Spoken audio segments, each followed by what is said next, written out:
recording. You'll be preserved in many ways. Are we good? Yeah, we're good. Okay. You're on the end. So, all right, everyone. Today we have Tom Mitchell, who's speaking in the morning.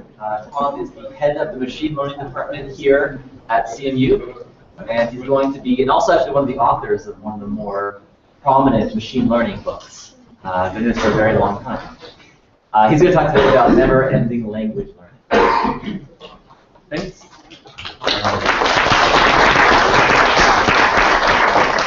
Good to see you all here. Before I start speaking at you, I want to know who you are. So let's see. How many people have had a machine learning class already? Okay. How many people are undergraduate students?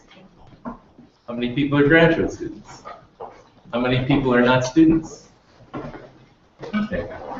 Cool. How many people are have a degree in computer science? I can put my hand down. Okay. Engineering? Business? Art history? Okay. Gotcha. All right. So I'll try to say something relevant, but in case you think that I'm not fitting your background or your vocabulary, just shout out and we'll take it from there. I'm happy to adapt. So what I want to talk about today is machine learning, obviously, but I want to talk about a particular research project that we've been working on now for over 5 years. But the idea is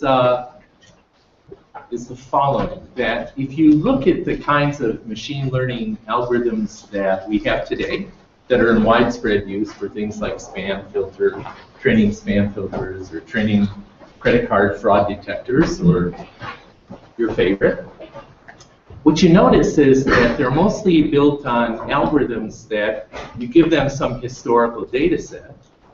For example, a set of credit card transactions labeled as, well, these ones turned out to be fraud in retrospect, and these ones turned out not to be fraud.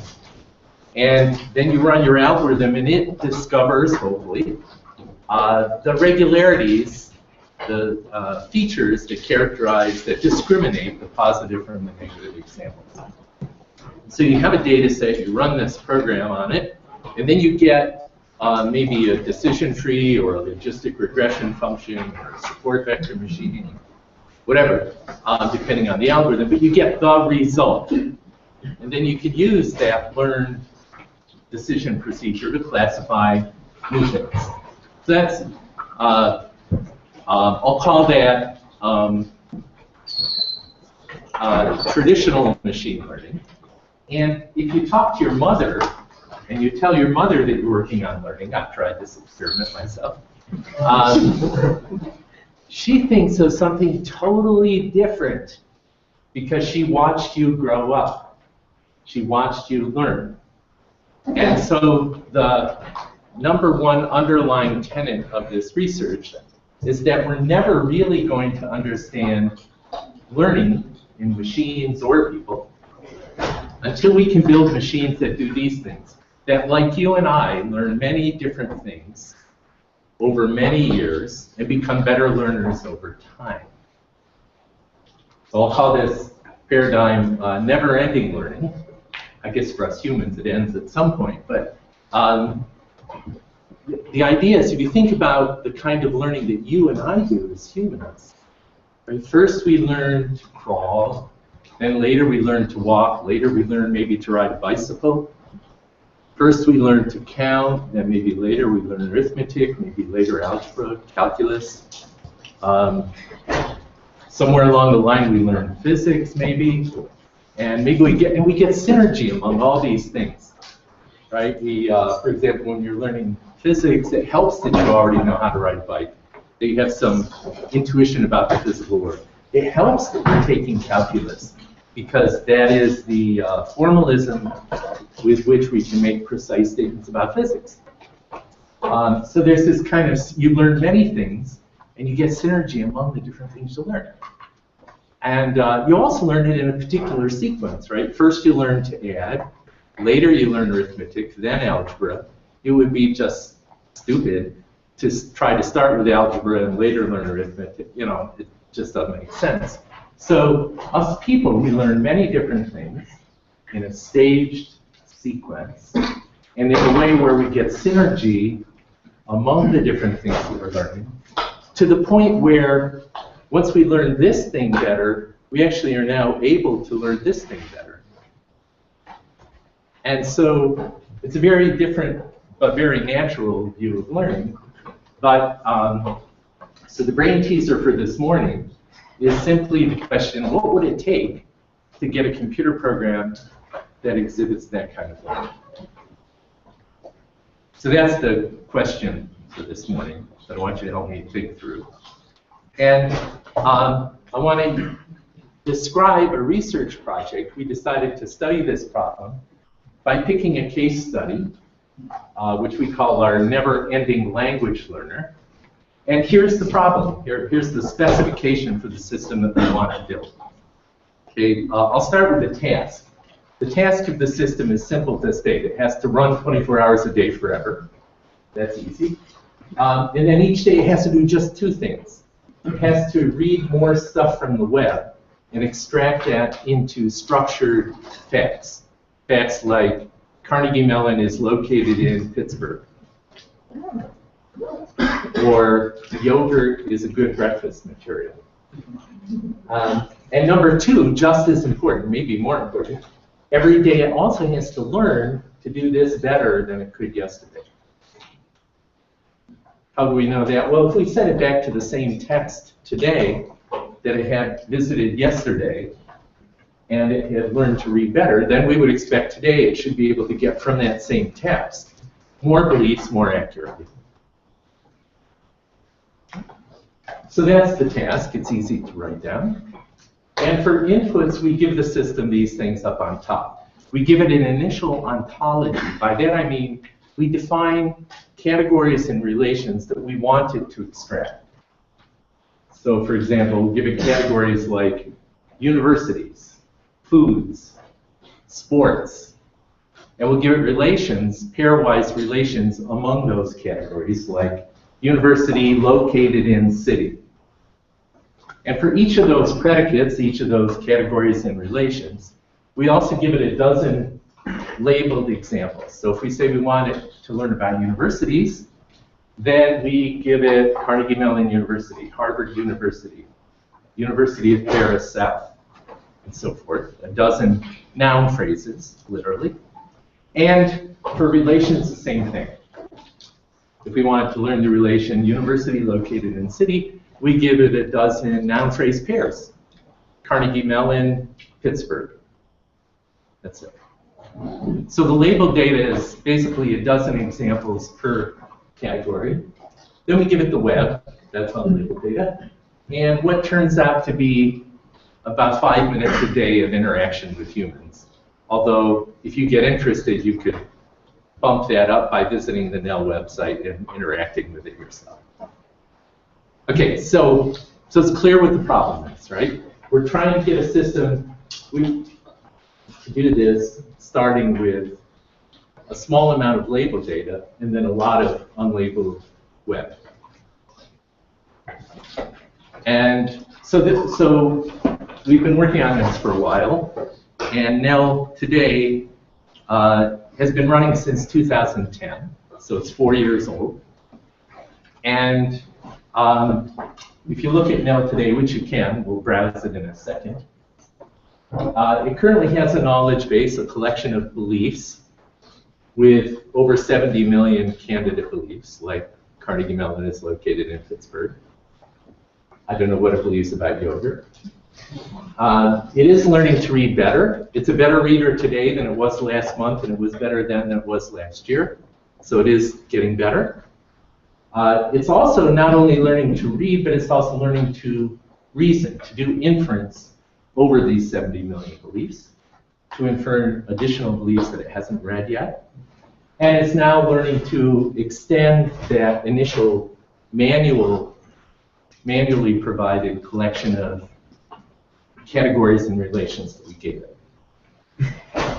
So what I want to do this morning is go through the system, talk about the algorithms that are in there, show you the ways in which we're pleased with the system and ways in which we're not pleased with the system, and some of the open research issues around this. But before we get into that, let's just kind of take a look at the knowledge base. So when I say that it has 70 million candidate beliefs, here are some of them. And I have to tell you, when I put together this slide, I left out incorrect beliefs. It has lots of incorrect beliefs also. But I decided to include only correct ones in this slide. But each of these red arrows you can think of as a belief triple. So for example, Nell believes that Toronto has a city paper called Globe and Mail, and that Milson is a writer for that paper. Toronto's the hometown of the Maple Leafs, who won the Stanley Cup, also won by the Red Wings, whose hometown is Detroit, etc. Okay, so each of those triples is a belief. And although it's not shown here, each of those red arrows has a confidence score between 0 and 1 that indicates how strongly Nell believes that. And these are all things that Nell has read and therefore believes over the last few years. Okay, now we can also browse Nell on the web.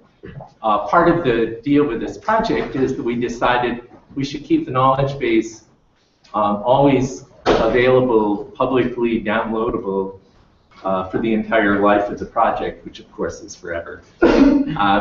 And so you can visit the Nell website and browse the knowledge base, download the knowledge base if you like, use it in any way you like.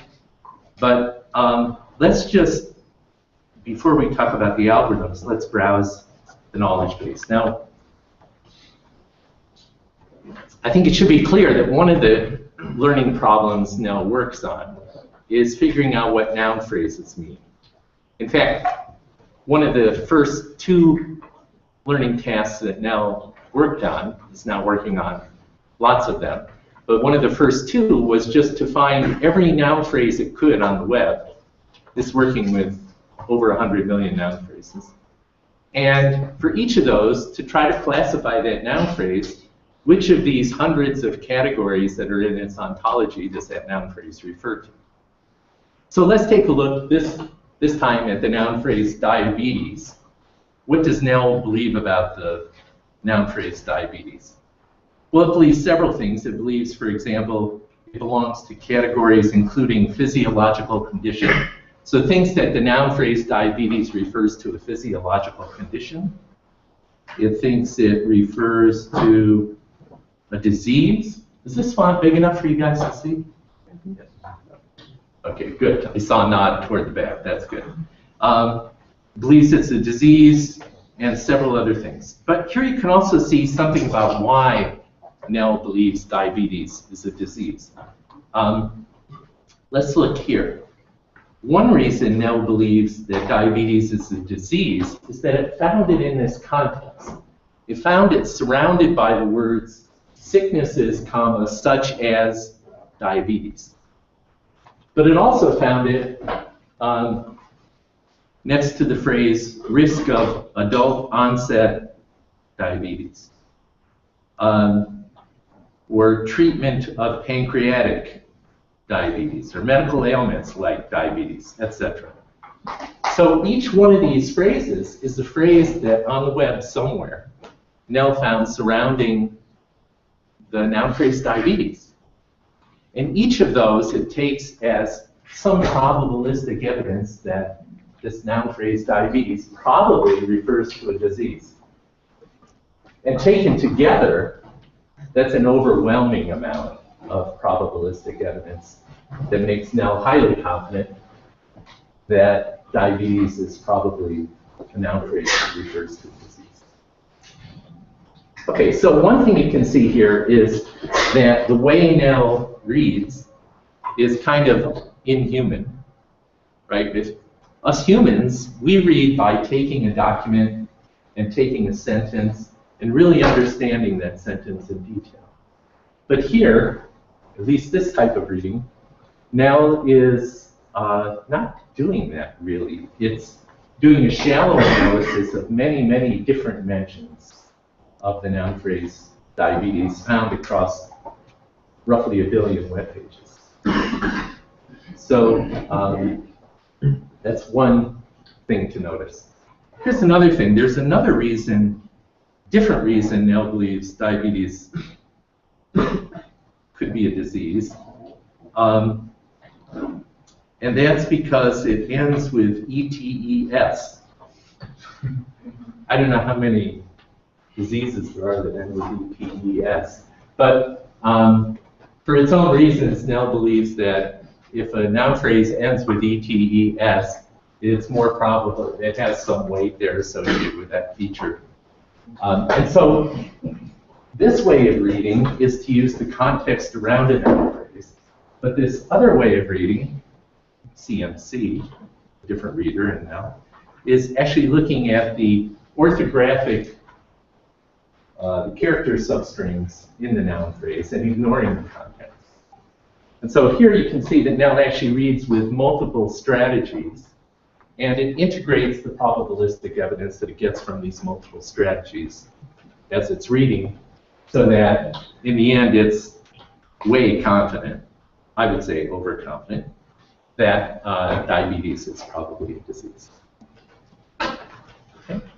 So let's look at what else Nell believes about this noun phrase. You can see it has a lot of evidence about being a disease.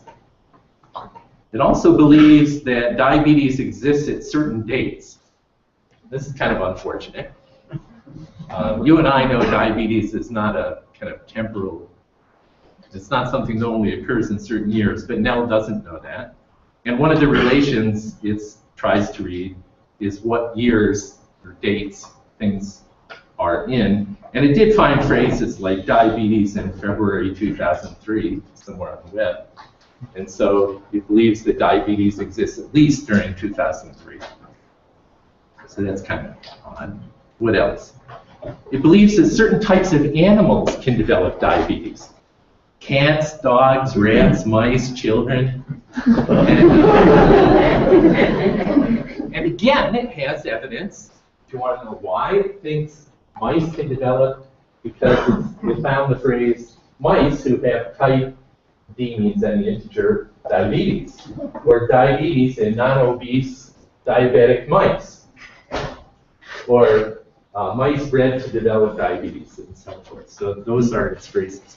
Oh, by the way, you might be asking, where do all these phrases come from? That's what it's been learning for the last 4 years. Are these different, all these phrases, all of these different character string strategies, and more. So that at this point now has roughly 1 million, well, millions of learned phrases and substring parameters and other types of parameters that it's learned for doing these extractions. Okay, what else? Kids can develop, men can develop diabetes, individuals, families, teens.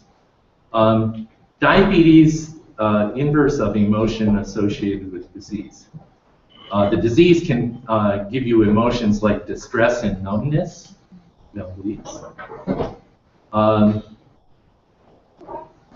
Foods can cause diabetes, like sugar can cause diabetes, according to Nell. So can carbohydrates, carbs, glucose, junk food, sugars, hypertension. Hypertension, by the way, is not a food, so here's an error in Nell's belief system. Thinks the hypertension is a food that can cause diabetes. Weight loss, similarly, it believes there are foods that decrease the risk of diabetes. Vegetables, coffee, grains, whole grains. It believes diabetes is a physiological condition possibly treated by Avandia and Actos and Gluphage and so forth. It can be a side effect of other drugs. And of course, each of these things is another noun phrase, like Avandia is just another noun phrase about which Nell holds beliefs. It believes, in this case, that it's a drug and it has reasons.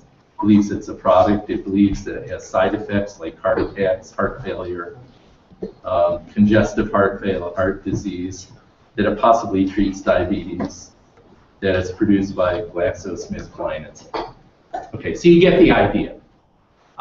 This knowledge base is basically built up by now looking at every noun phrase that it could find, trying to categorize it, trying to find relations in which it participates, trying to assemble probabilistic evidence from many, many different locations on the web, leveraging the redundancy, the tremendous redundancy of information that's on the web. There are literally thousands, many thousands of mentions of diabetes on the web, and together they paint a fairly intricate picture of the meaning of it. Okay, so I'm going to stop browsing here. Any questions before I stop browsing? Okay. I have a quick question. Sure. Are these categories like drug has side effect discovered by Nell also? These are in this case. So as I mentioned, we started out by giving the system categories and relations by hand. But more recently, Nell has been adding its own to that. And so when you saw those weird-looking names like inverse of food can treat, those are names of relations that Nell made up that correspond to relations that it invented to, because it noticed that there was some statistically interesting relationship between the category food and the category disease and certain kind. Well, we'll talk about the algorithm by which it did that. But what we're looking at here is a mix of some manually provided categories, like disease we provided, and then quite a few of these relations, in fact, are now invented relations. That particular relation, the inverse of something, the something was provided by you?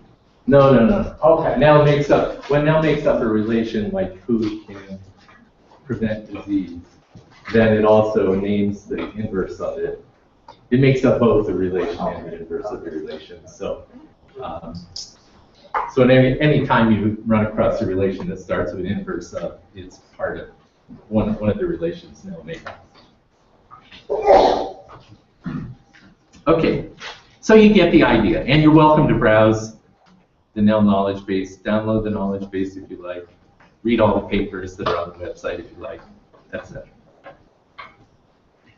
All right, so now the interesting question, of course, is, well, what's inside there? How does Nell work? And the truth of the matter is that Nell is kind of a big system at this point. But the good news for this morning is that there are basically 4 good ideas in Nell. And so I can tell you what those 4 ideas are. And then we can also talk about some of the ongoing research. But the key thing, to get anything out of this talk, I want to try to get you to agree with me on what are, I think, the 4 good ideas in Nell. Okay, so the first one is around the most obvious question, which is, given that Nell has mostly unlabeled data, the web, and a little bit of labeled data, those dozen examples that we gave it for each predicate, right? When we say we want Nell to learn about disease, we give it a dozen diseases. Tonsillitis, cancer, upset stomach, whatever. And only a dozen examples. And then we give it the web. So the very first question is, what kind of machine learning algorithm would you come up with to handle that semi-supervised learning problem? By semi-supervised, I simply mean there's a little bit of supervised labeled data, those dozen labeled examples, and then there's a lot of unsupervised, unlabeled data, all the noun phrases you can find on the web. And so the first question is, what kind of semi-supervised learning algorithm would you come up with for learning to classify noun phrases into categories? So let's take a look at that. Suppose I give you a new category. I'll call it category 753. not to bias you. And here are 4 positive examples: Paris, Pittsburgh, Seattle, Montpelier. Okay, so now I want you to give me an algorithm that will learn more members of this category. And so one thing you might think of, this is actually what we tried at first, was, well, we'll take these labeled examples of the category. We'll search on the web for phrases that occur around that, like we might find mayor of Paris and live in Montpelier. And once we find those context phrases, we'll just look on the web again for more noun phrases that also occur with those. And we'll find things like mayor of San Francisco, live in denial, and you do, and Nell did. But mostly you find cities. And so then now we can take these 7 noun phrases and go search for even more context. And we might find, San Francisco is home of, and traits such as denial. And then we can iterate this process for a long time. And it's kind of a good idea, but you can see the kind of problems that it can lead to. Right? It's a good idea for the first few iterations. And after that, if you let this algorithm run for 4 years, you won't be happy. Because the category just kind of smears out into everything. So still, there's kind of a good idea here. And so you might think, well, I bet I could come up with a better algorithm. But I bet you can't, unless you change the problem definition. I would claim that the problem here is not with the algorithm, but that we've made a fundamentally under-constrained problem.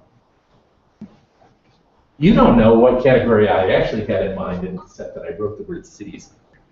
If I hadn't written the word cities up there, then I could defend this by saying, well, the category I had in mind could have been Northern Hemisphere cities.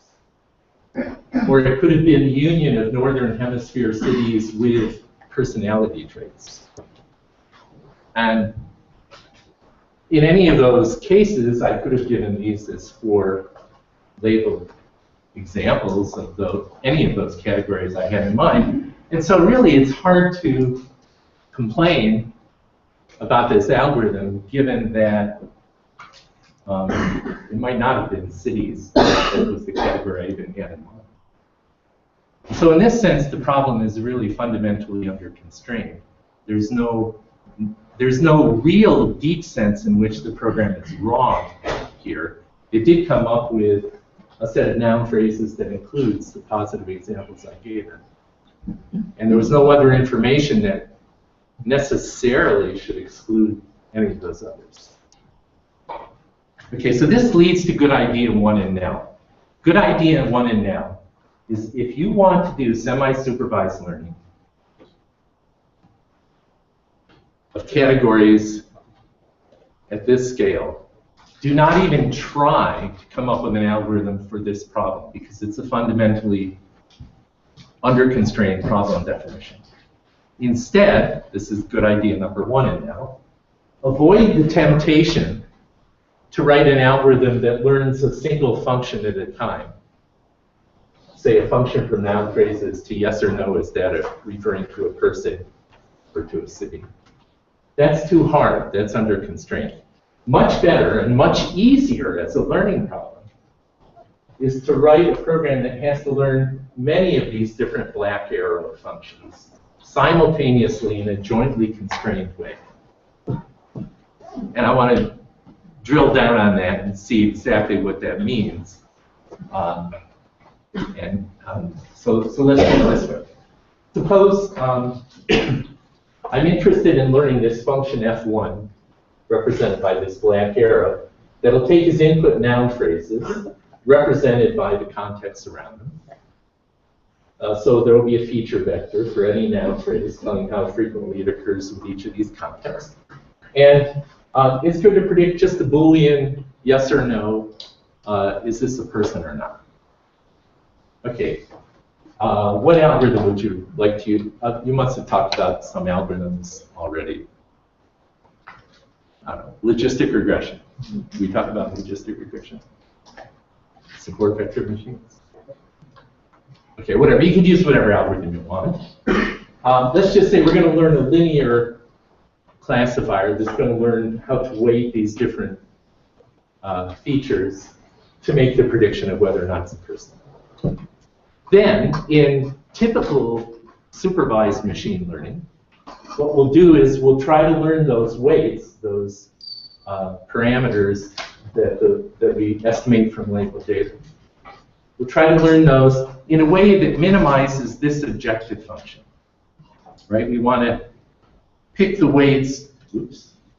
We want to pick the weights for these different features in a way that if we sum over all the labeled examples we have, each labeled example being some noun phrase and the correct label, yes or no is a person, then we want to minimize the number of times that our function f1, when we apply it to a noun phrase, gives a different answer from the correct label person. Okay, just standard supervised learning. But now, here's the key. Suppose that instead of learning one function, we actually are learning two. Remember we saw when we browsed diabetes that there were letter strings as a second way of trying to do reading. So suppose I try to learn a second function, I'll call it F2, the blue one, that has a different feature vector to characterize a noun phrase. But yet also, given the same noun phrase, in fact, the same noun phrase has to predict whether something's a person. Now here's the beauty of it, and this is the key idea number one. Now think about what's the objective that we want to optimize when we train both of these functions. Maybe we'll learn weights for these features for the red function to make its decision. Separately, we'll learn a different set of weights for these features for the blue function to make its prediction. And here's the objective now that we can use. Just like before, we want to minimize the number of times on the labeled examples that function 1 disagrees with the true label. And we want to minimize the same thing for function 2, the number of times on the labeled data that it disagrees with the correct label. But now here's the key. We can also now use the unlabeled examples. Because we also know that if F1 and F2 are correct, they should agree. Given any noun phrase, they should agree if they're correct.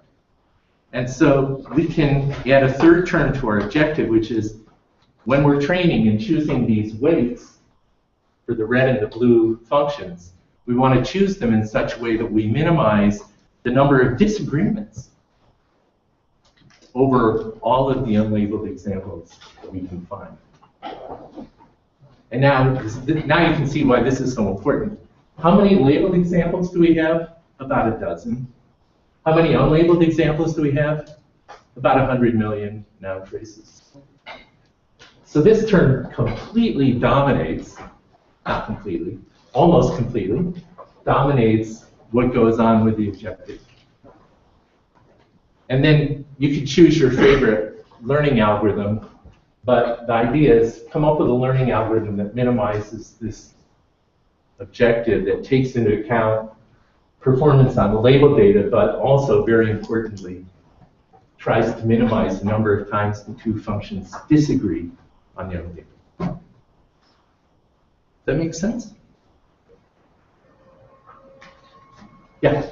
Do you encourage two functions that basically always agree, with a constant answer of yes or a constant answer of no?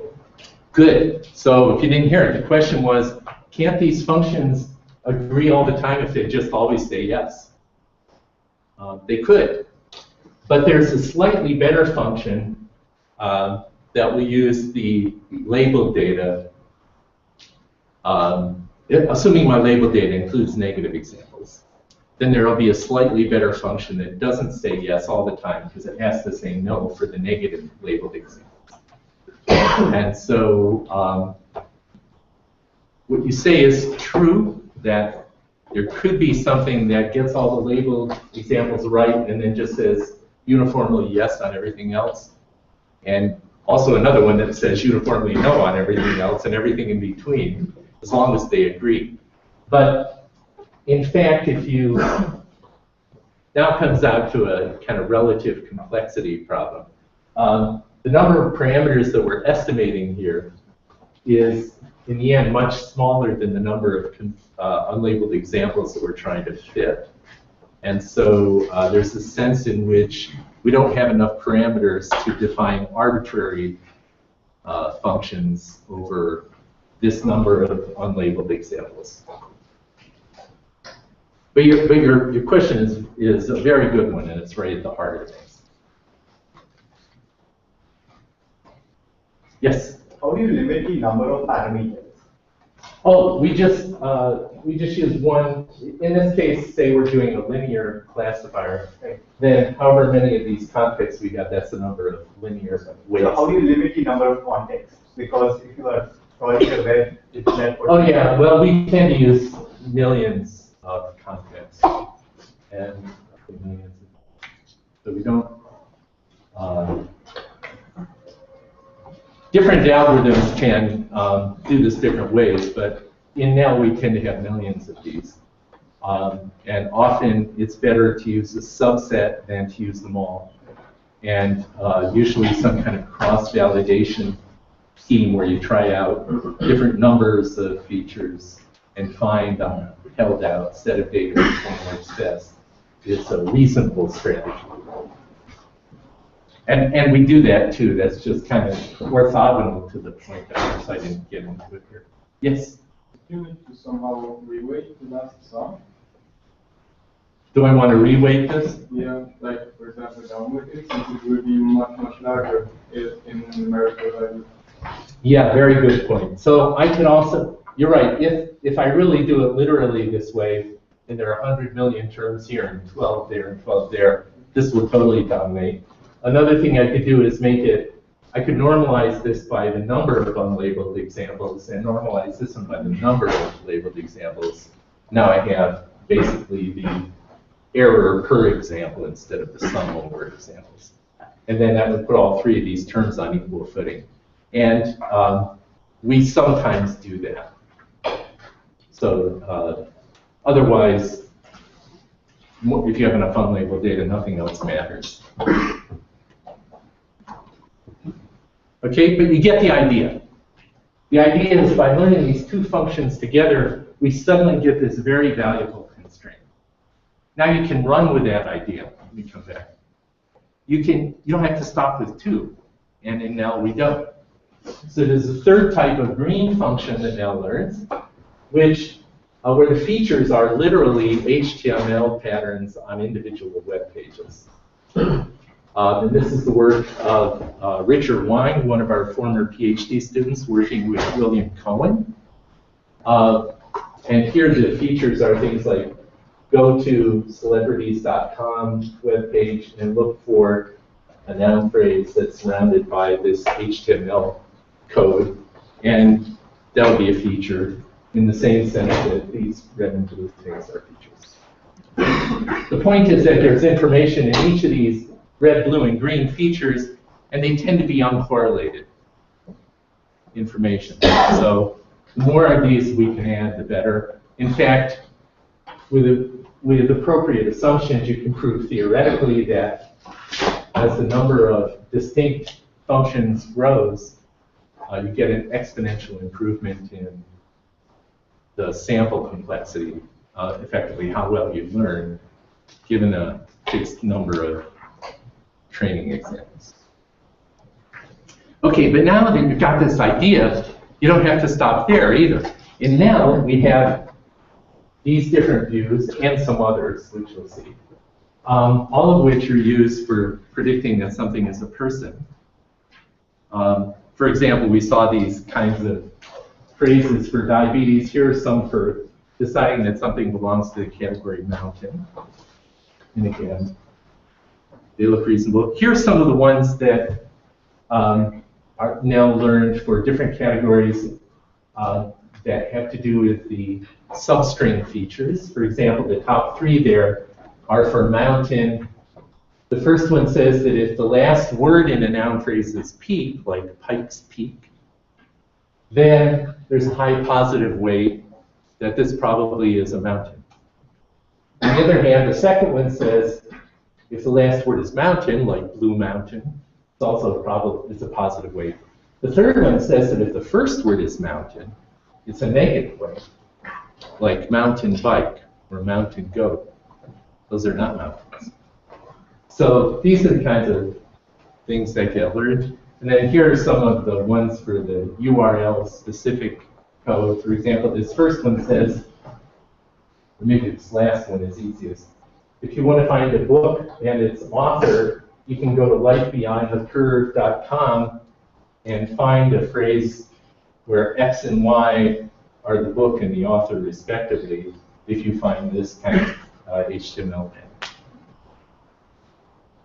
Okay, so taken together, those give Nell these red, blue, green functions. But now remember, Nell is also learning many categories and many relations. So for each category, not just for person, we can have Nell learn a function from any of these three views to the label, not just for person, but also for athlete, for sport, for team, for coach, for everything. And we tell Nell, when we define those categories, when we define the ontology, we do it in a hierarchy, where we say, well, then athlete is a subset of person. The green lines there stand for subset lines, where if the function that's trying to predict whether something is an athlete says yes, then the one that's trying to predict whether it's a person must also say yes. And now, just as we could previously add an objective function term, forcing the functions based on two views to agree, we can now add another objective with a different notion of disagreement, but insisting that the athlete functions and the person classifiers, the athlete classifiers and the person classifiers, be consistent in the following way. So that if the person classifier says, yes, this noun phrase is a person, and the athlete says no or yes, that's okay. But if athlete says yes and person says no, that's not okay. That's a disagreement. So we can generalize the notion of disagreement to constraint violation. And we have two kinds of constraints in Nell: subset, superset, and mutual exclusion. If you're an athlete, you're not a sport. Baseball is not an athlete. So now we have multiple functions, many black arrow functions, based on different views and different labels. And it doesn't end there. We also have relations, which are classifiers learned by classifying pairs of noun phrases. So for example, play sport, the relation at the top here, is a typed relation between an athlete and a sport. And so in Nell, we insist that if play sport takes two noun phrases and says, yes, they satisfy the relation A play sport S, then it must also be the case that the noun phrase classifier for the first argument agrees that this is an athlete, and the one for the second must agree that it's a sport. So when you put this all together, you get a very intricate nest of these many, many black arrow Boolean classification functions. In fact, over 2,500 of these in Nell, that all get trained on unlabeled data, but with this nest of interconstrained consistency constraints. And this makes a wildly better constrained problem that does that makes that simple idea we saw before of iteratively looking for context and then getting more noun phrases and more context and more noun phrases. This is a generalization of that idea to learning many functions that gives us a much more constrained problem.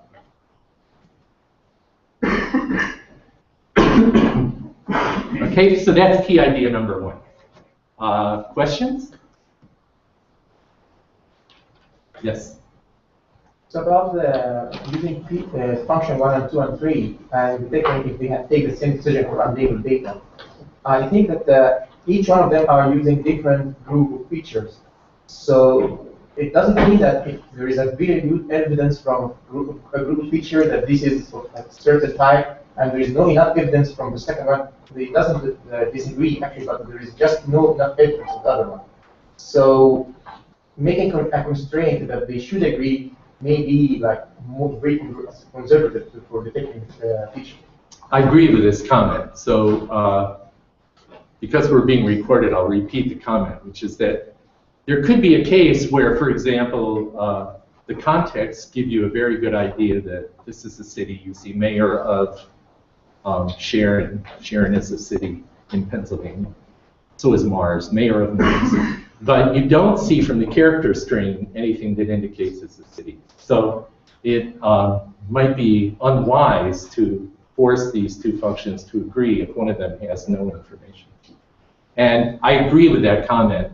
And I think we could do even better than we do with the current system if we had an algorithm that somehow tried to estimate for each noun phrase a latent variable that an indicator of whether this is one of those noun phrases where this function should just abstain or not. And there are different variants on this kind of co-training or multitask learning strategies, some of which allow functions to abstain, some of which don't. But I consider that kind of still an open research problem, and I think you're bringing up an important point. Yes? Do you make all these categories and rules manually, or you just give some seed and it expands all these categories? So initially, we've given manually a couple hundred categories and a couple hundred relations. And Nell has now a little over 1,000 because it's contributed it's contributed several hundred itself. So we started off manually, and now it's trying to grow. Okay, so that's good idea number one in Nell. And it leads to a very simple architecture, which looks like this. This is the original software architecture for Nell. Here's a knowledge base. That's the thing we browse. And it contains a collection of beliefs. And Nell is in an infinite loop. Each time through the loop, here's what happens.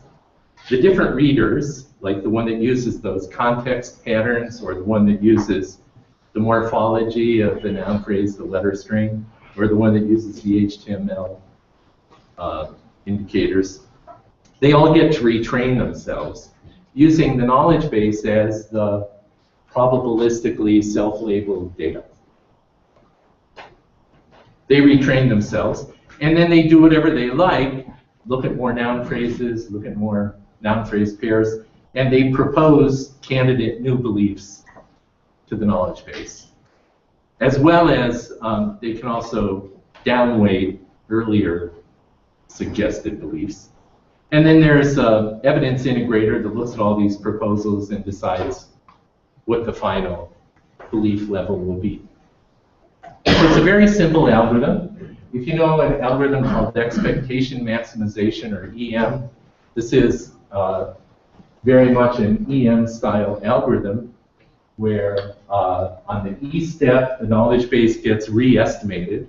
Thus, those tens of millions of beliefs and their confidences get re-estimated. And then on the M step, all of these learning methods and all of their parameters get re-estimated to maximize their fit with the knowledge base. And then we just iterate. And currently, Nell is on something like iteration 800 or so. A Nell iteration is about a day and a half. Day and a half to 2 days.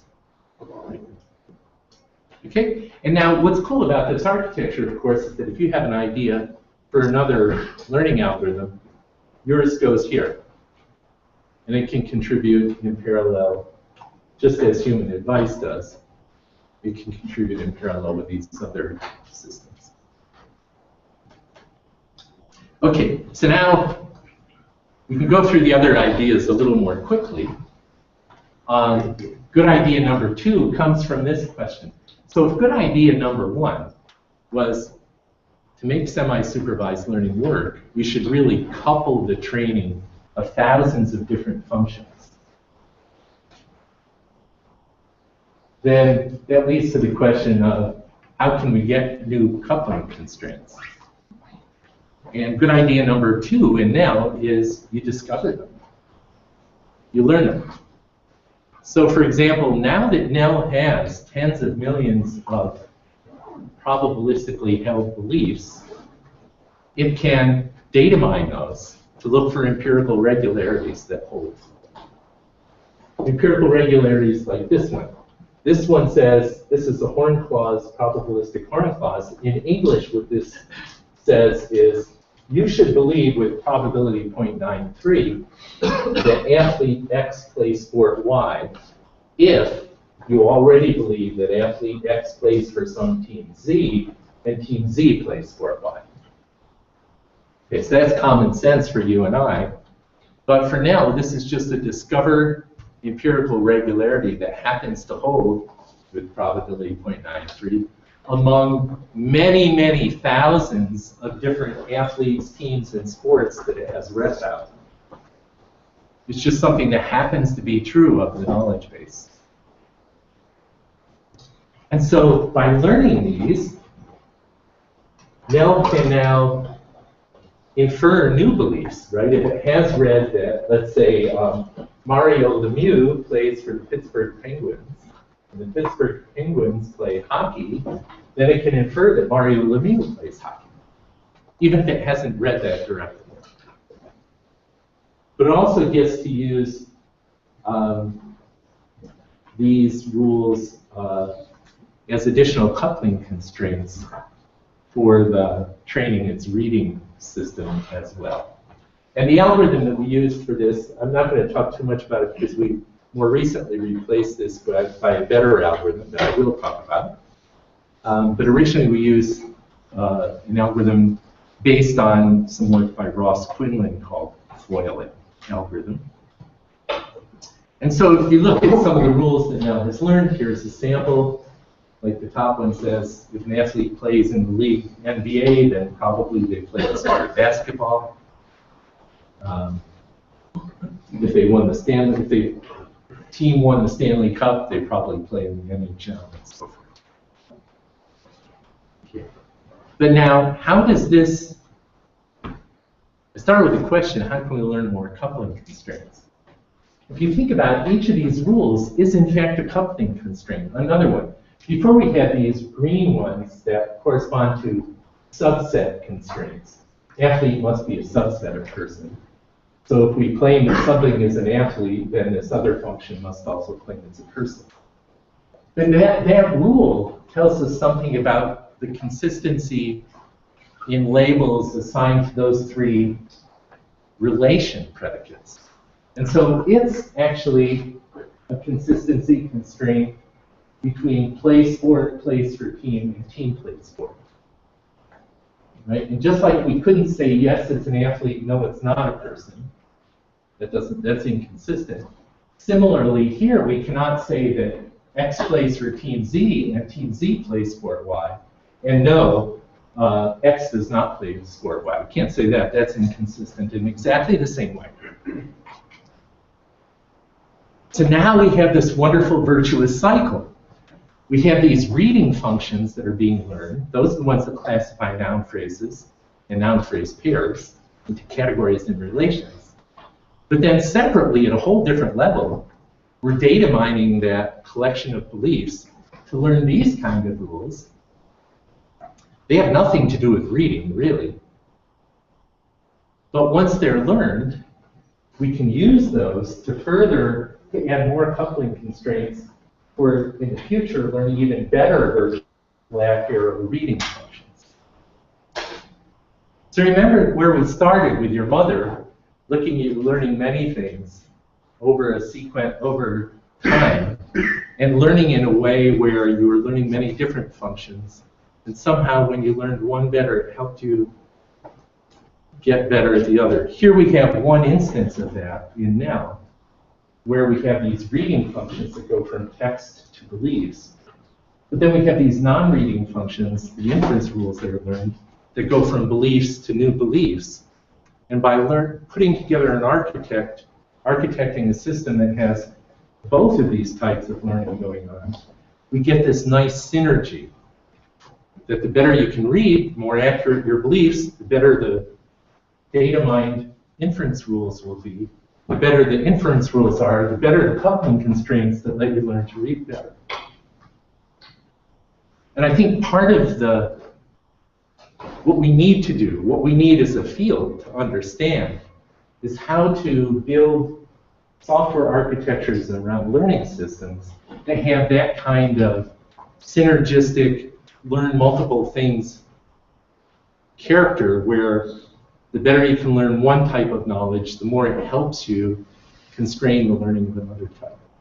And if we can figure out how to do that, then I think we actually will be able to make good progress on systems that learn over many years and decades and get better. So I'm very happy with this particular instance of that kind of synergy in Nell. But I have a feeling that we're just beginning to understand how to set up that kind of architecture. So I think there's a lot more to be understood there. Okay, so let's let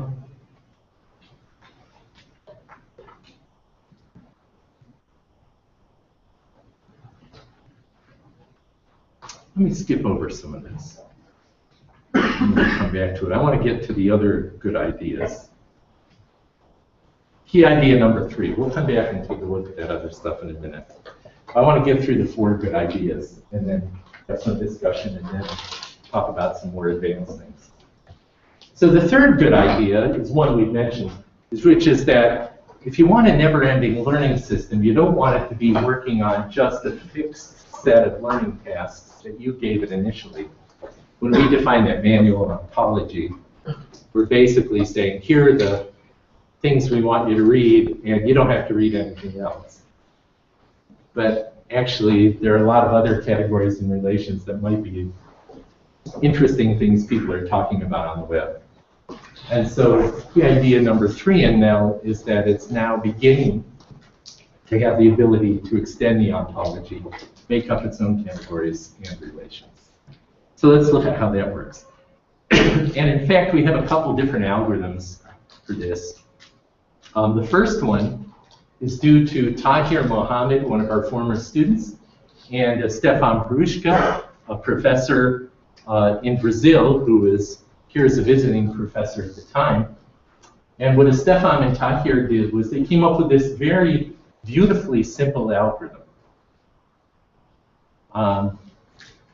They said, well, now that Nell has millions of beliefs, let's write an algorithm that looks for interesting relations to add to the ontology, which does the following thing. It'll go through every pair of categories that are currently in the ontology. For example, let's take person as a category and musical instrument as a category. This will do it for every pair, but let's just consider person and musical instrument as C1 and C2.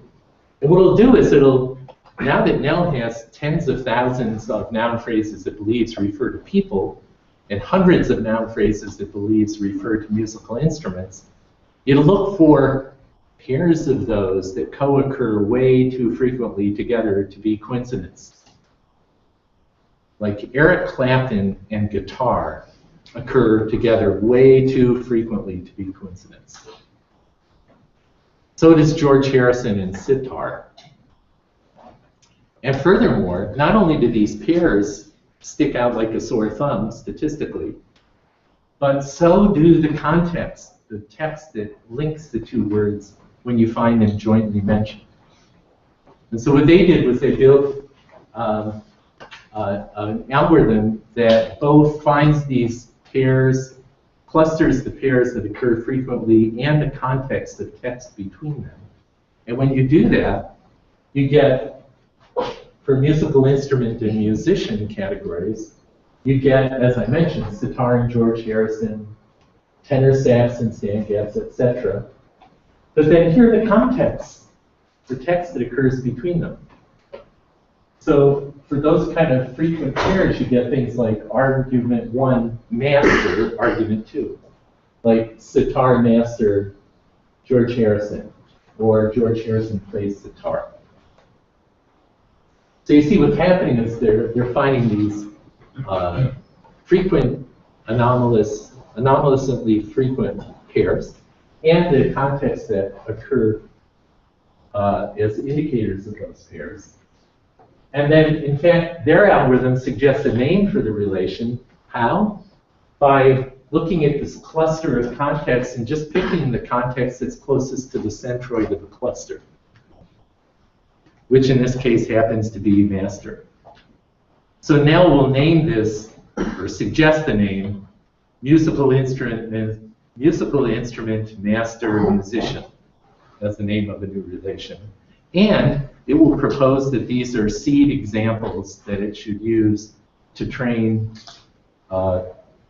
its own readers for this relation. And that these should be the initial extraction patterns it uses. Okay, similarly, when it looks at the category cell type and chemical, it gets cell type that release chemical, like epithelial cells release surfactant. Or for river and city, it gets river in the heart of city, like Seine in the heart of Paris, or Nile in the heart of Cairo. So to me, what's cool about this is a wonderfully simple algorithm. And when we started this project, we thought ontology extension is a really, really hard problem. And it was, if you have a system that doesn't know anything.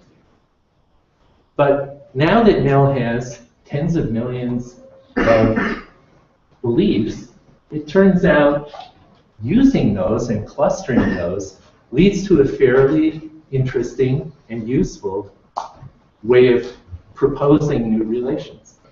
It's not as hard as it looked. And so this is another example. Remember, what we're trying to do is get a system that learns first to crawl and then to walk, and then so ontology extension is one of those things that in retrospect really was hard if you haven't yet learned a belief system. But once you have one, then you can look for these anomalies and do the clustering, and it's not so impenetrable a problem after all. So this is another example of where as you start learning and building up knowledge, you can then use that as a scaffolding to make problems that seem to be invincible before into problems that you can make progress on. So if you look at, if you browse the knowledge base yourself, you'll see a number of these relations in the knowledge base. These are all, this is just a sample of some of the relations Nell has invented. And we currently human vet these proposed relations. We don't let Nell just add them automatically. We let it propose them, and we veto the ones that don't make sense. And you do get ones that don't make sense. For example, Nell proposed animal in city as a relation because it found that the tigers were in Detroit and the rams were in LA. And there are a lot of pairs that it found, and so it proposed animal in city, and we nixed that immediately. But so it still does take some human supervision. But nevertheless, the system is proposing a variety of interesting relations. In fact, you can now go to the knowledge base and get fashion advice. Okay, so that's one algorithm which Nell can use to add relations. Actually, Stefan is, we're just about to incorporate a newer version of this algorithm that Stefan has finished up, and we're incorporating into the system, but it's still based on this general idea. But there's a second type of ontology extension that covers relations. What about categories? Well, categories, again, you could kind of cluster them. You could say take all the animals and try to cluster them based on, say, their feature vectors that you use to read them, like the context, and look for clusters. Maybe the context around birds are a little different from those around fish and things like that.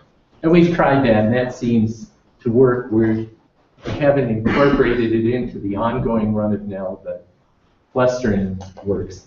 But a second way that NEL can and does try to find subcategories is by reading them. So it turns out the wonderful thing about language is people talk about subcategories, and sometimes you can just read them.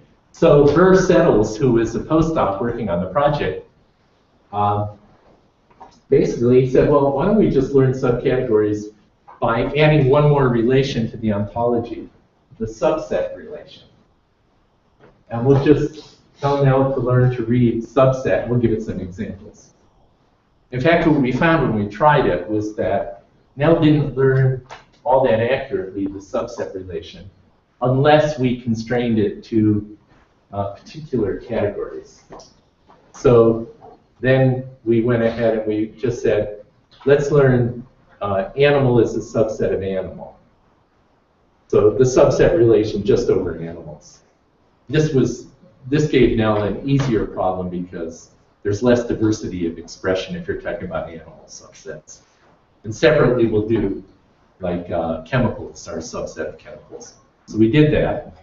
And if you browse the knowledge base, you'll find these kind of things. So for example, for animals that are subsets of animals, here are the kinds of reading contexts that NEL discovered. And the red categories in there are subcategories that NEL discovered by reading with these patterns. So for example, it used to have animal as a leaf node in the ontology, but it read that animals divide into pets and predators and other things. But for example, this pattern would fit by saying animals and other medium-sized, or sorry, pets and other medium-sized animals, or maybe it's hamsters and other medium-sized pets. We get a match on perhaps both of us. Or right, arg1 another biting arg2, arg1 another ice age arg2, and so forth. So here's a case where NEL could learn to directly read that this subset relation occurs, and that allows it to discover that pets and predators are subsets of animals which have certain values.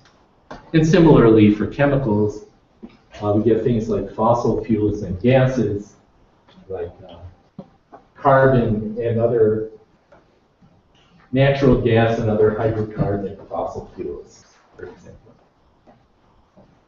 Kind of interesting to see the type of text that shows up in those, because it's very stylized.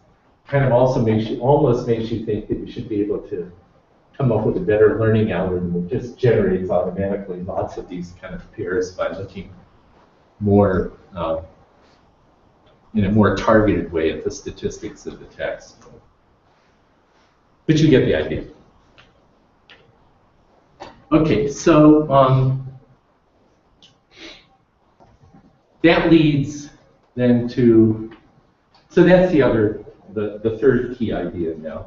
And so then this all just leads to the current architecture for NEL, which looks a lot like the original architecture, except that we've added some new methods for example, extending the ontology and some other classifiers that, for example, actively use the 100,000 search queries that Google has graciously given us per day for NEL to use to actively search for text to read and so on. So let me, what I want to do is take a break in about 2 minutes and then stretch and then come back and finish off. But let me just mention key idea 4, which you've probably guessed by now because we've been talking about it all along. Key idea 4 in NEL is if you want to build a never-ending learning system, give it a curriculum. And we've done this manually. when we started with Nell, we only had it work on 2 learning problems, these 2. Classify noun phrases and classify noun phrase pairs into relations. But once it got going on that, then we added in additional learning mechanism for discovering those rules for predicting, for inferring beliefs from all. And I didn't talk about it here, but we also added in another type of learning which Nell is doing to try to figure out which noun phrases refer to which concepts. This is a very fundamental problem. You know, you and I know that, for example, there's a fruit called Apple, and there's a computer called Apple, and there's a company called Apple. But on the web, all Nell can see is a noun phrase, Apple. There's not much difference. So if the only thing you can observe is text, then all of these concepts that we actually know about are not directly observable to Nell, and it must infer their existence. And so Nell has also got a learning component that's trying to learn when is a noun phrase just referring to one thing versus when is it polysemous, referring to multiple types of concepts. When are 2 noun phrases synonymous? New York City and Big Apple could be referring to the same concept. So that's another type of knowledge, extending the ontology. And we're now working on 7 and 8. We have some papers and research going on to try to add temporal scope to some of the beliefs of Nell. One of its failure modes is that, for example, Nell believes Obama is president of the US, and it believes Bush is president of the US, and it believes Kennedy is president of the US. Has a lot of evidence for all those things. It doesn't know about time. It's a very debilitating thing to not know about time. So it's time for Nell to know about time. So we're working on some of the micro reading simply means detailed analysis, real in-depth understanding of individual sentences. So key idea number 4 is the obvious one, that if you want to build a system that's going to learn over years, and we hope decades, then you should give it a curriculum, a staged sequence of learning problems, where once it's started learning some of the ones up there, then it becomes feasible to begin learning some of the ones further down.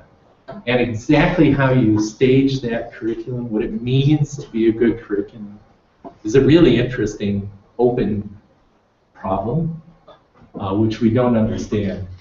But we've just kind of heuristically added these things to Nell as we saw the opportunity to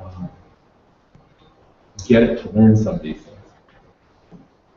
So let me just to reiterate then, here are the key ideas, right? Learning, if you're going to do semi-supervised learning, couple the training of these different functions.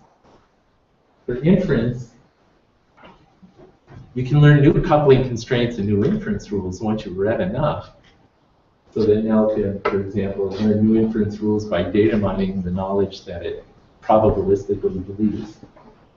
I didn't talk about it, but we have a second, a replacement for the original Hornclaw's rule learner in Nell that does a better scalable job at learning and doing inference over knowledge bases with hundreds of millions of beliefs. But it's the same idea, same core idea. For representation, we should try to have some way of growing the ontology as you go. And then you should try to understand how to give a sequence of learning tasks to the system. So if you think about it that way, I think there's, you can see that Nell is kind of a case study that we're using to try to explore and detect what are the key architectural and machine learning kinds of ideas that we would like to have if we want to have something that, like you and I, learns many things over years in a synergistic way. I would say, to be honest, we're happy that we understand some of the principles in a heuristic way. I think there's much more to discover than we have so far been able to discover. We don't have anything like a theory of what it means to be a successful architecture for never-ending learning, or a theory that would say provably, if you have an architecture with these properties, it will be able to converge on performance in this way, or that it'll never get plateaued and stuck, or that it'll never get worse over time. We don't have any kind of theoretical characterization like that. So I think exploration of this idea is still a very young thing, and there are plenty of opportunities. But hopefully this case study kind of gives us something to start with. So let me, it's 10:20. It's too long for you guys to sit still for 2 hours. What if we take a 10-minute break, come back at 10:30 and do another 20 minutes? We can do the 20 minutes either as a discussion, or I have one interesting theoretical result that I could characterize too. So let's take a break, but we'll start promptly at 10:30.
Yeah.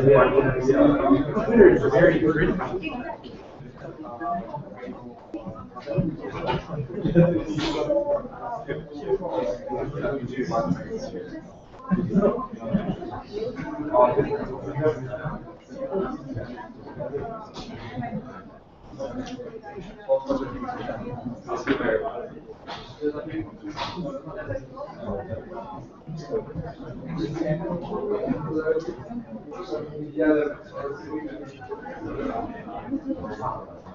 So one thing I would suggest is there's a postdoc working on a project in Alan and Richards. And I'll write down his email address.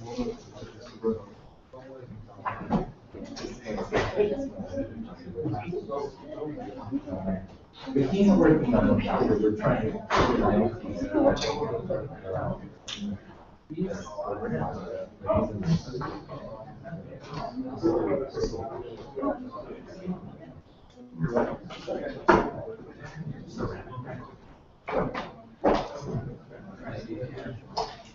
and you might just I'm not sure. Otherwise,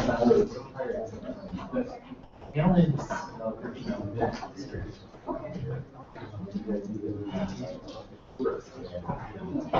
so he's talking a lot about also how you said something like Twitter he's noticed he actually turned it around and used it because it turns out he was somebody who was actually some there's a verse that for a particular time. So you can localize it. And later, on other stuff. But there is this, so he's looked about it. He would have some insight into that, but he'd also be very interested in the problem. So I suggest talk with him and drop me an email. Awesome. Thank you so much. Great. Is there anything?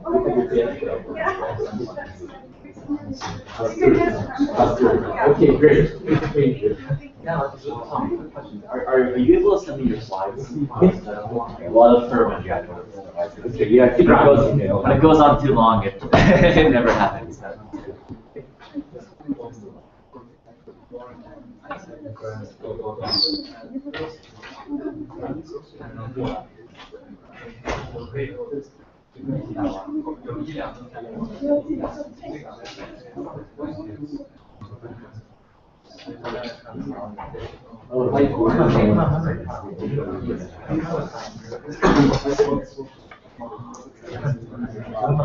Yeah, 3 days.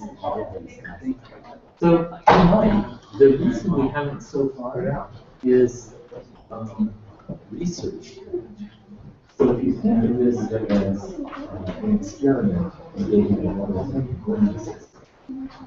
then your strategy would be a little different than if it instead is an experiment to build up the world's largest knowledge base. Right? If you want to build the world's knowledge base, you should suck in Yago, 3 days, all of these. But those themselves are manually constructed. And so we're kind of torn. And sometimes I think we should just split the project into projects. And one half of the project should try to build the world's biggest knowledge base. Should do exactly what you said. It should go from there. But and then the other can continue seeing how far you can go with the control input that you know you've given this.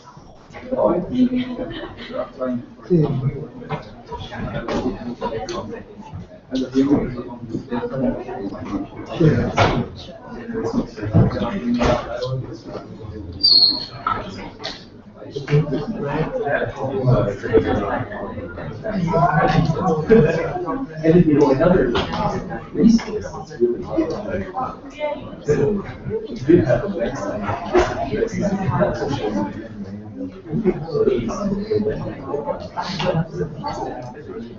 I think you do. How long did it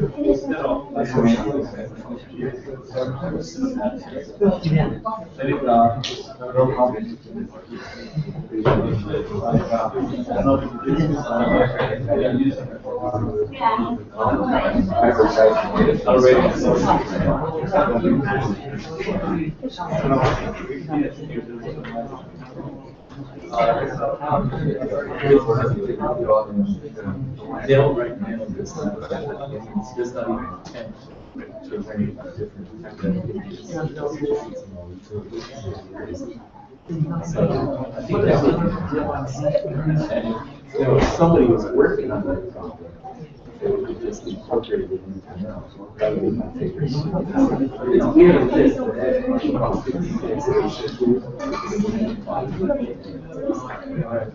so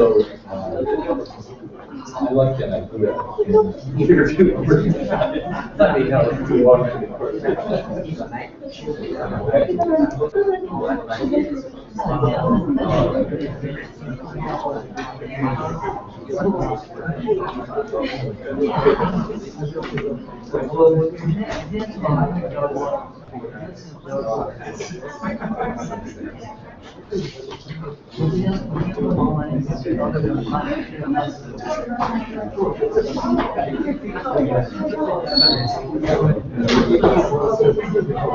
the roots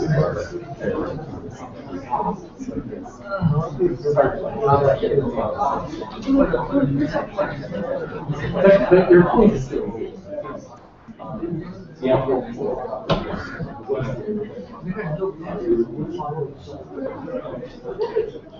So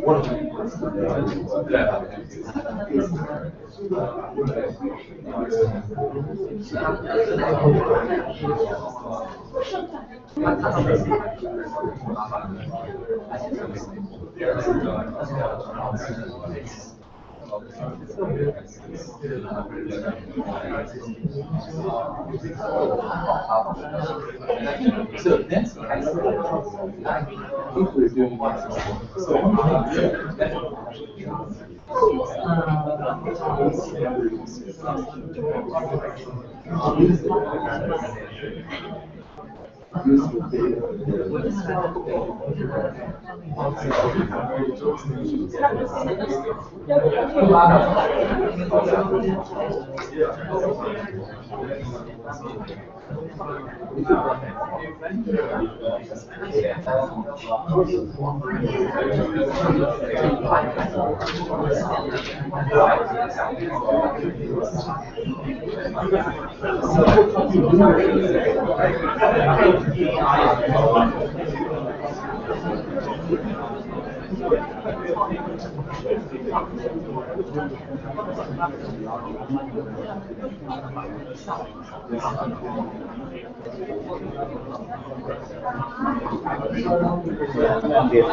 Did you stop it? I did. Okay, thank you.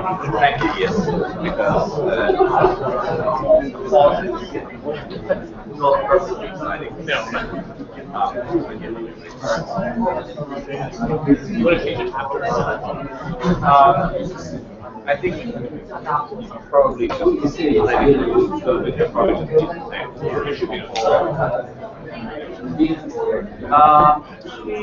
not really. Yeah, that's remaining 1 hour. So I think it's worthwhile swapping it. Yeah, let's do that. Yeah, but you can drop it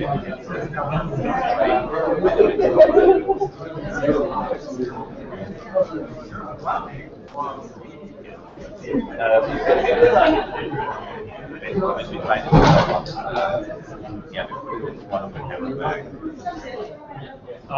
That coffee.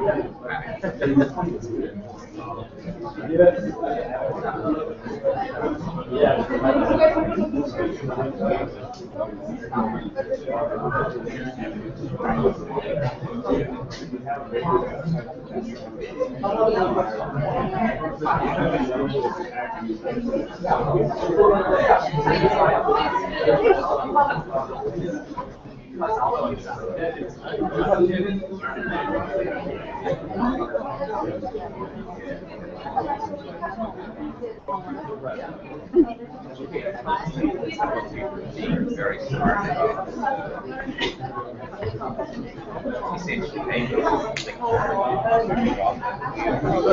Okay, I promised we would start at 10:30. So, in honor of the people who came back at 10:30, I want to start. Thank you.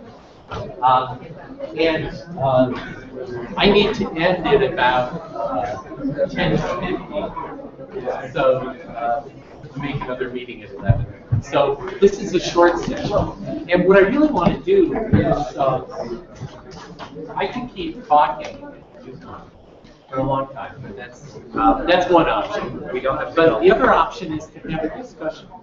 So I think I'll leave this to either. Let's just take a vote. Tom, can you switch on your microphone? Oh, sorry, I turned it off during discussion. Okay, so I propose we use the remaining 20 minutes in one of two ways, and I propose that we have a vote to decide which of the two ways.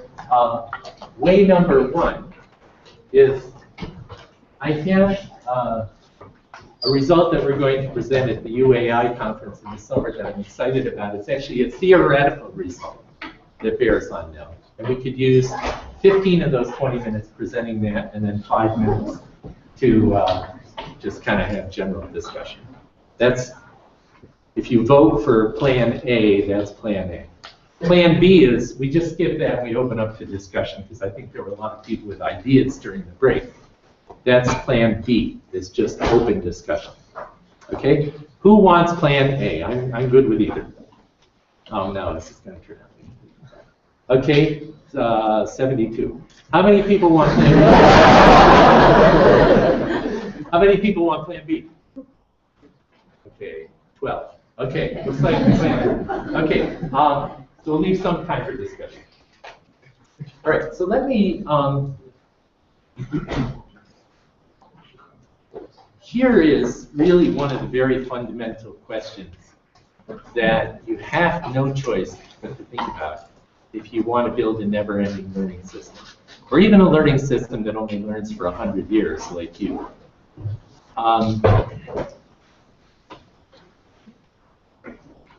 What's the difference between correctness and consistency? So, you know, if you have some agent that's, let's say an autonomous agent that can sense the world, in some way now senses the world. A robot would sense the world, you and I sense the world with our sensors. And if that agent can learn both how to perceive and how to predict, then there's a sense in which that agent can't really ever know whether it's predicting correctly and perceiving correctly, or just making nonsense predictions and perceiving incorrectly, right? Like, I think my visual system is correct, and so I predict that if I move my hand to the right, I'm going to bump into the table, and I feel like I do. So I think I'm right. But actually, all I can really guarantee is that I'm consistent. It could be that my sense of touch is misperceiving a bump because some part of my brain was expecting it anyway. I'm not really bumping into anything, right? So you see what I mean? There's a sense in which any agent that's learning to perceive and learning to predict can't really be sure whether it's hallucinating in its perception and just mispredicting and being consistent versus being consistent and also being correct, that they're really listening to. For now, we have this problem too. And if you think about good idea number one in now, the one that said we should train functions to be consistent, then you have to worry about this. Right? Nell could train a whole bunch of functions to be consistent. In fact, somebody asked that question as soon as I brought up the idea. Couldn't they just all be consistent by saying yes all the time? They couldn't. So there's this kind of fundamental question that agents can measure how internally consistent they are, but in some real sense, they can't really measure how correct. And so a very interesting theoretical question is, what is really the relationship between consistency and correctness? And are there conditions under which being increasingly consistent, which is what Nell is trying to do, is trying to be increasingly consistent. Are there conditions under which that can guarantee that you're also going to become increasingly correct? There's a related phrasing in the question, which is there any way that an autonomous agent can determine on its own how correct it really is on accuracy? And over the past months, working with Avram Blum and other faculty here, and Anthony Plantanios, one of our first-year PhD students, we've come up with a step in this direction that I want to share with you. And it's really a method that we're now building into Nell for Nell to estimate its own correctness, its own accuracy, not just its consistency. And the key idea in one sentence is under some assumptions, you can show that consistency implies correctness. And when we try out that approach on Nell, it actually works remarkably well. So let me tell you how we frame the problem. Here's the way we frame the problem. So formally, suppose you have n different estimates of the same function. So this would be like the function is trying to tell whether a noun phrase refers to a person or not. We'll call those f1 through fn. In general, these are just different approximations to the same target function f. And this is some Boolean function that maps from x to 1 and 0. Okay, so for example, the target could be to take a noun phrase x and say yes or no, does it refer to a person? And these different functions could be different red and blue and green functions in Nell, for example. So these are just different functions trying to estimate the same thing. Okay, now I'm also going to define the agreement rate between two functions as just the probability that if we take a randomly drawn x, a randomly drawn noun phrase, that function I and j will give us the same answer. They'll both say yes or they'll both say no. That's the agreement rate. So the key insight is that these agreement rates and these errors are related in the following way. The probability that function I and function j will agree given a randomly drawn noun phrase is just the probability that neither of them is wrong plus the probability that they're both wrong. That's the two ways they can agree. And if you work out the arithmetic, it turns out there's this nice relation. That the rate at which they'll agree, that is, this quantity up here, the probability that they agree on an unlabeled example, which we can measure. We just give these functions 1,000 unlabeled examples, see that they agree 827 times out of 1,000. We can measure this from unlabeled data. That probability that they'll agree is just 1 minus the probability that function 1 makes an error, minus the probability function 2 makes an error, plus the probability that they jointly make an error. Okay, so that's kind of interesting. There's this equation that relates agreement, which is like consistency, to error, which is like correctness. And so that's kind of interesting. But more interesting, so there are two key results, that we've had. One is that equation alone doesn't help you too much, but if you have 3 functions instead of 2, and those 3 functions make independent errors, so that's an assumption that we're making here. If they make independent errors, and their accuracies are better than chance, okay, so we have to make those 2 assumptions.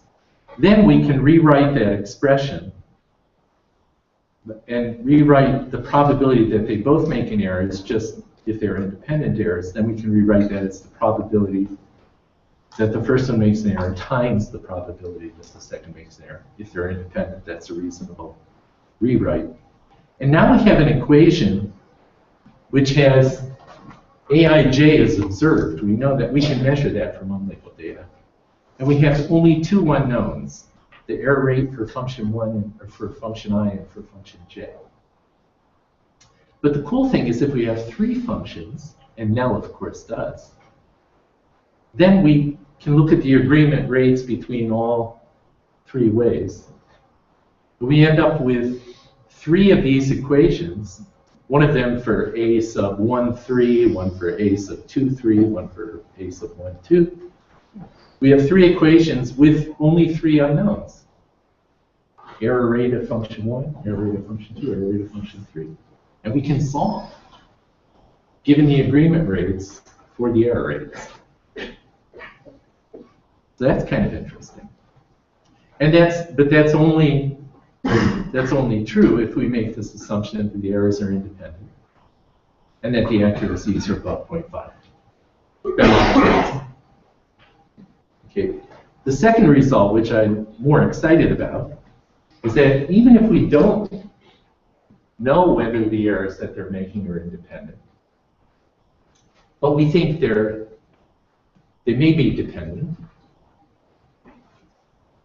Then we can put a prior, if we are willing to put a prior on how dependent they are. For example, we're willing to assume that it's more likely that they're more independent than that they're highly dependent errors. Then we can turn this into a constrained optimization problem where we have those same three equations.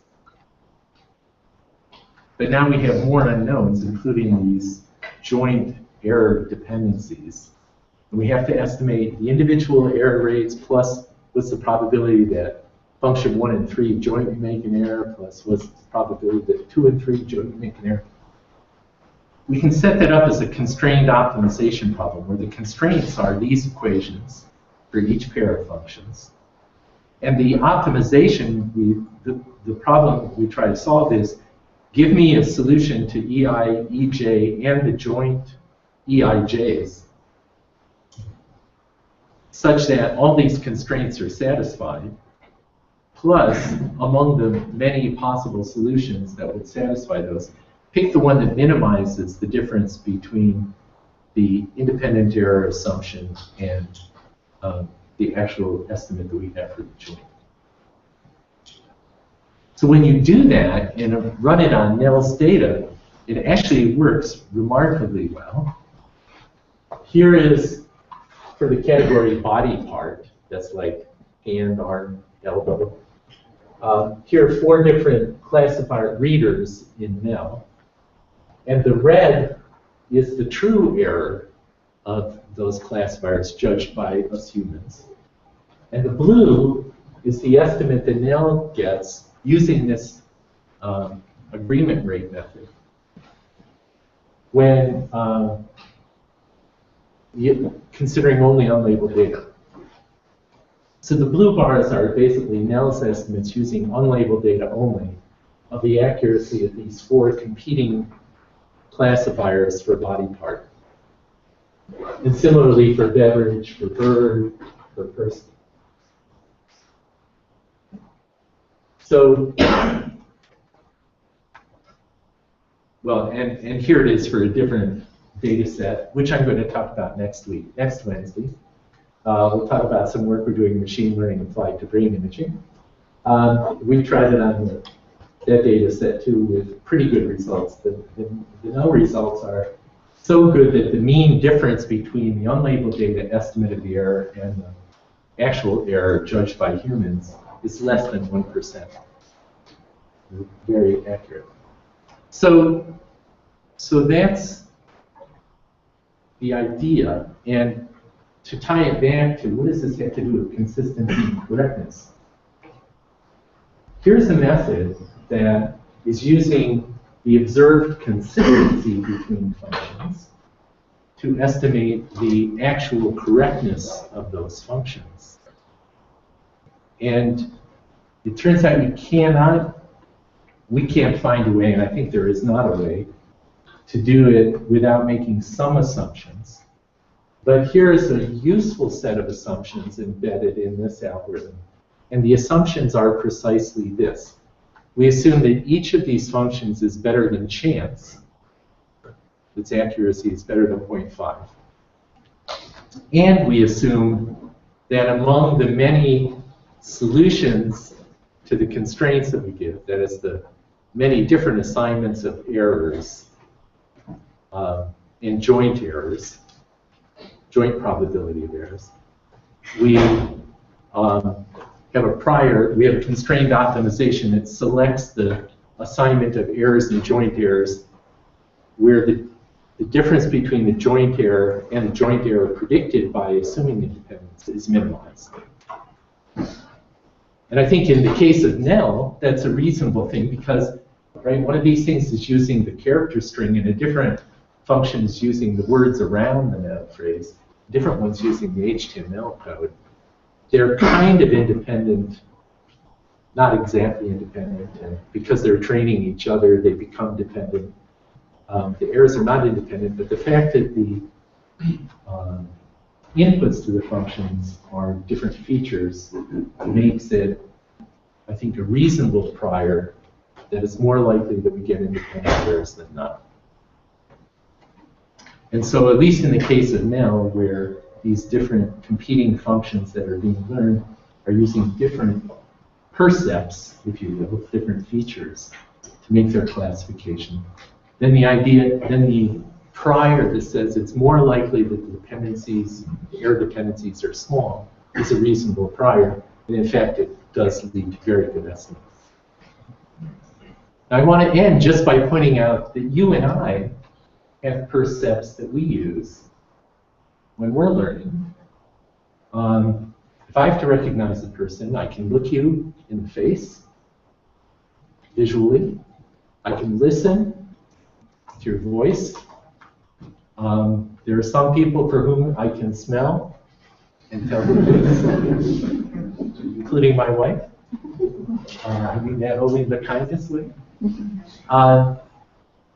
And just like Nell's character strings and context, these are three different functions that my brain is learning that are based on rather independent sensor data. And so I don't know that that's why people do such a good job of learning from primarily unlabeled data.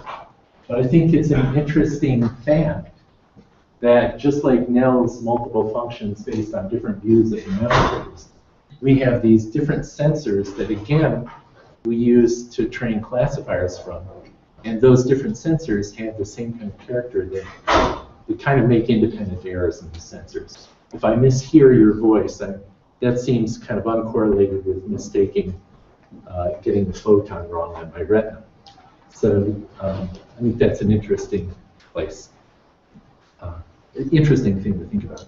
So I just wanted to drop this idea on you. Kind of excited about it because it's one of the few fundamental theoretical things that we've been able to look at and actually make use of. So Anthony is now incorporating into Nell this method with the idea that this will now allow Nell to look for itself, estimate how well each of those 2,000 or 3,000 functions is doing that it's learning, and then apply some self-reflection to decide where it should spend more learning effort and where it can maybe stop learning or not spend so much time.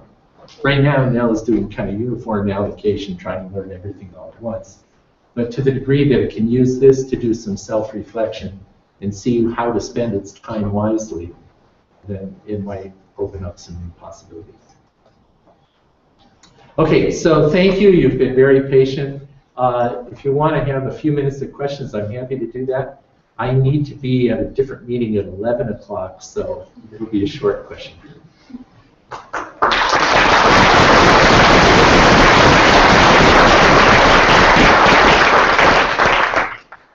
Questions? Yes? Where did you make use of the better than random assumption? Sorry? Where did you make use of the better than random assumption? Where did we make use of the random assumption? Better than chance. Than random. Oh, if you don't use the better than random assumption, there are two solutions. If you say it's better than chance, let's say you get a solution that the error rate is 4%. If you don't use that assumption, then there's another solution where it's 1 minus that. And so that's why you need that assumption. And it gets worse when you have a lot of functions. You're estimating a lot of probabilities of joint errors, and so then all these reflections multiply, and it gets worse than just having two solutions. But that's where that comes in. Yes. So you use the system for reading information. Have you tried reversing the flow of information? So instead of reading phrases, you build small phrases so you could search for information instead of just crawling looking for it. So when you say could search for information, Like what, for example, like you got a noun or a word, and you want to look for more information about that word, so to complement the things you know. So you could instead of just crawling and waiting for it to happen, I guess you can just like, oh, search right. for it. Yes, I see what you mean, right. Go out and look for text. You're trying to learn about Carnegie Mellon University. Go out and find text that mentions it. So you could already know like the nouns that are related with that, so to maybe get a form for small phrases. Right. So that's, so if I understand, you're getting at the idea that instead of just using some uniform distribution of web pages, why don't you do a search query and get some relevant text to read? So one of the components that showed up on my current architecture of NEL, but I didn't discuss, is a component called OpenEval, which does that. It goes out and it does search queries specifically for targeted text so that it can read about a specific thing. And that's the work of Ali Samadi, who is one of our PhD students, who hopefully will graduate this summer. But his PhD thesis project is now incorporated and does that sort of thing. And I think I mentioned earlier that Google has kindly given us API that allows now to make 100,000 queries a day to the search engine, so we get to use it for that sort of thing. Are n-gram models used anywhere in the learning or the inference step of NEL? Yeah, our n-gram model is used. We use a lot of different distributional semantic vectors.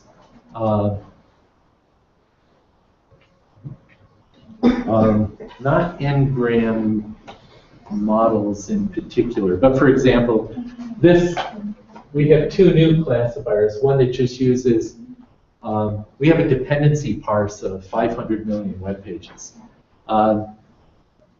which means every sentence we know what's the verb, what's the subject, what's the object. And so, for example, this classifier takes every noun phrase and represents it by the vector of verbs for which it is the subject and how frequently, and verbs for which it is the object and how frequently. So it's not the same as the n-gram model, but those types of corpus statistics are widely used in different ways. Yes? So if you try to minimize the difference between the EIJ and the EI times EJ, so it seems that just the EIJ equals to EI times EJ is the solution. Is it? It would, but it doesn't, because then you won't satisfy the agreement rates. So you have to satisfy all of the, you have a system of equations which look like this. And for every pair of functions, you have the agreement rate that you observe on labeled data. And then you have the unknowns, EI, EJ, and EIJ. And we have a system of those equations, and now we must solve for these three unknowns, EI, EJ, EIJ, and actually more than three we'll have. If we have more than three, for every function we'll have an E, and then we'll have all the combinations of EIJs. So we can't set, unless the functions truly are independent. If they truly are independent, this will find it, and it will set EIJ equal to EI times EJ. But if they're not independent, that information will be reflected in the observed agreement rates. And so it's a constrained optimization problem. The hard constraints are those equations for every I and j. And the soft part, the optimization, is this.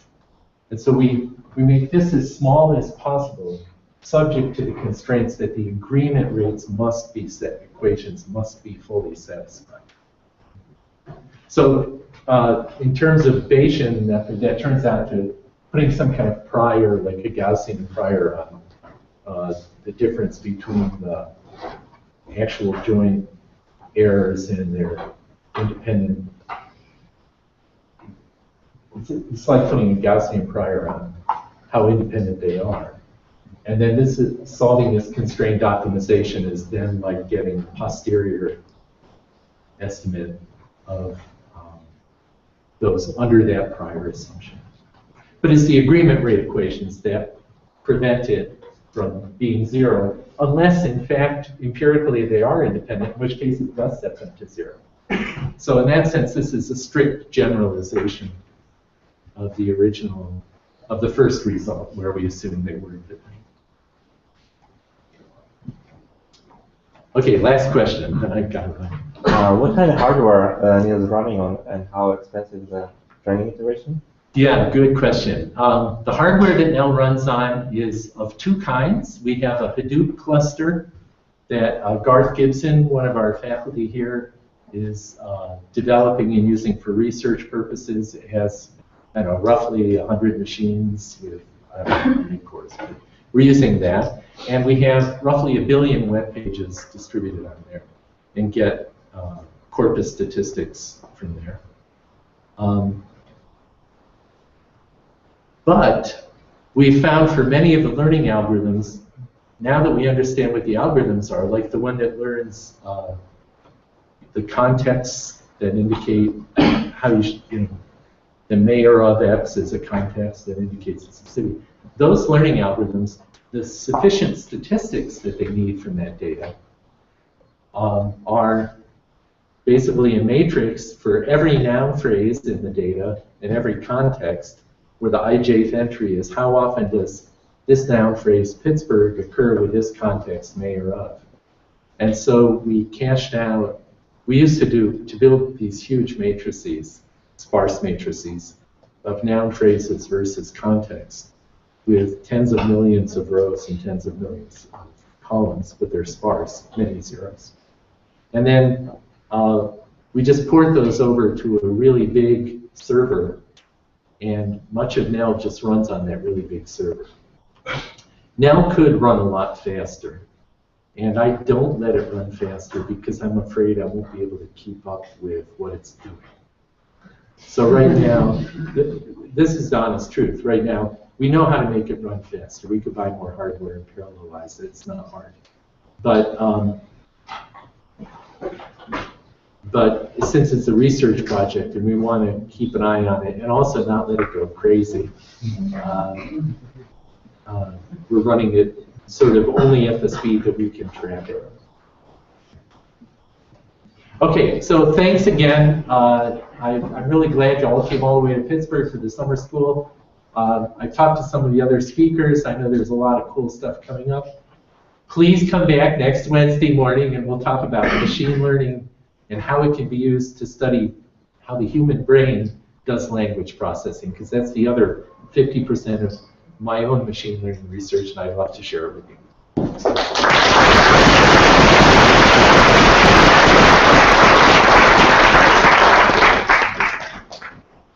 Oh, and if you want to talk with me, just drop me an email. I'm leaving town tonight, so I won't be around, but I'm happy to do email if you want to chat.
Yeah, it is.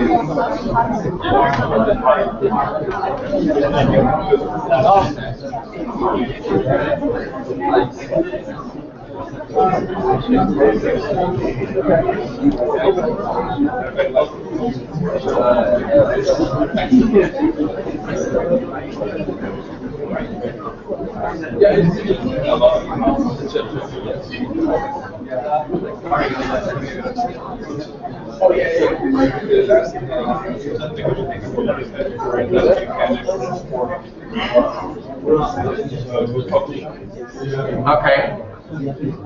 So I guess we can probably start. Maybe if everybody who's having a conversation could continue the conversation outside, and everybody who wants to listen to the talk come in, that would be great. Okay. So today we're going to go a little bit deeper into a specific family of models, namely latent variable models, and how to scale them. So what we did yesterday was we looked at the parameter server, how to distribute variables in this context, and how to optimize accordingly. On Monday, we covered, actually a whole bunch of places where big data arises. Today, we're going to look at a specific family of models, namely latent variable models, and we'll look at how to actually do inference in them. Now, given that we didn't really cover a lot of latent variable models so far in the summer school yet, we'll actually start very gently with clustering. Who has heard of clustering before? Okay, great. Who has seen that kind of diagrams before? Okay, that's about half the audience. Okay, who knows what a for loop is? Okay, great. This is a for loop in statistics. Okay, so let me explain a little bit more detail what I mean by that. So what we have here are some data being sized, and I'm assuming that, well, they are drawn according to maybe some distribution from some cluster. In other words, I have some cluster IDs ZI. So for instance, this could be, if I wanted to deal with colors, they could be red, green, blue, whatever, maybe pink, purple, yellow, anything that I want. And so I first go and say, let's decide, okay, well, I want to pick some red color, so I pick ZI equals red, and then I'll pick a specific hue of red, and maybe, there's like a favorite red color, and then there's some things slightly around it. So let's say, for instance, I'm outside, and there's a field of poppies and corn, then, the red is going to be a very much poppy-like red. Okay. And so now the mean and variance, basically, how much that color varies, would be specified by, let's say, mu j, so j being red, would be the mean for red, and then maybe I have also a variance. And I would probably also want to specify, if I have a field of poppies, that maybe there are only a few poppies and there's a lot of field, so there'll be a lot more green than red, and that's about that. So now, what do those circles mean, and why are some shaded and why are some not? Well, shaded circles typically mean that these are random variables that are being observed. Hollow circles mean we don't observe it. Now, the last thing is, well, the second last thing is those arrows. And the arrows basically allow us, so this is what's called a directed graphical model, and you can do similar things also for undirected graphical models. Basically, they tell us a dependence of what depends on what. So, for instance, I could go and decide, well, okay, I'm going to pick red. So, having chosen red, well, xi, namely the color that I observe, depends on the fact that okay, it's going to be red. And furthermore, it also depends on the distribution of red dots. So that's the left circle, and those two jointly then allow me to draw xi. The unfortunate thing is, however, that I only observe xi rather than mu and z, so I'll have to do something to actually infer them. Now, of course, it's not just a single red block that I observe, but there's actually a lot of them. In particular, I observe m of those. So that's why I have this box around here, and it says I going from 1 to m, which is this. So rather than drawing m circles, which kind of gets old really quick, I just say, well, repeat. Ditto, I say, well, for k clusters, so I'm assuming that I have maybe k different colors, I'm going to have k different means and variances to get everything working.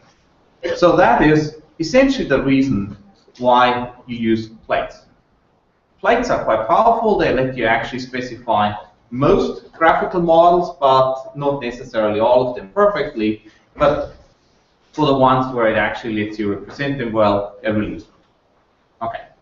So this is mixture of Gaussian clustering. Everybody should know that at some point. Okay. Now, what's the problem if we actually want to do this at scale? Well, okay, so let's just look at it. Well, the problem is that the means and variances, if I have images on different machines, well, they're actually all shared. So this is actually a global state. And if I knew the prevalence of the colors and what the corresponding distribution would be, if I just had that correct number on all the machines, that's all I would need to do to solve things locally. So then the data is just purely local. It sits on individual machines. And then, for each individual pixel, well, I need to know what the local state is, basically, which cluster it belongs to. And if I just knew this accurately, then I wouldn't even have to share this, which would be kind of nice, but here's a few issues.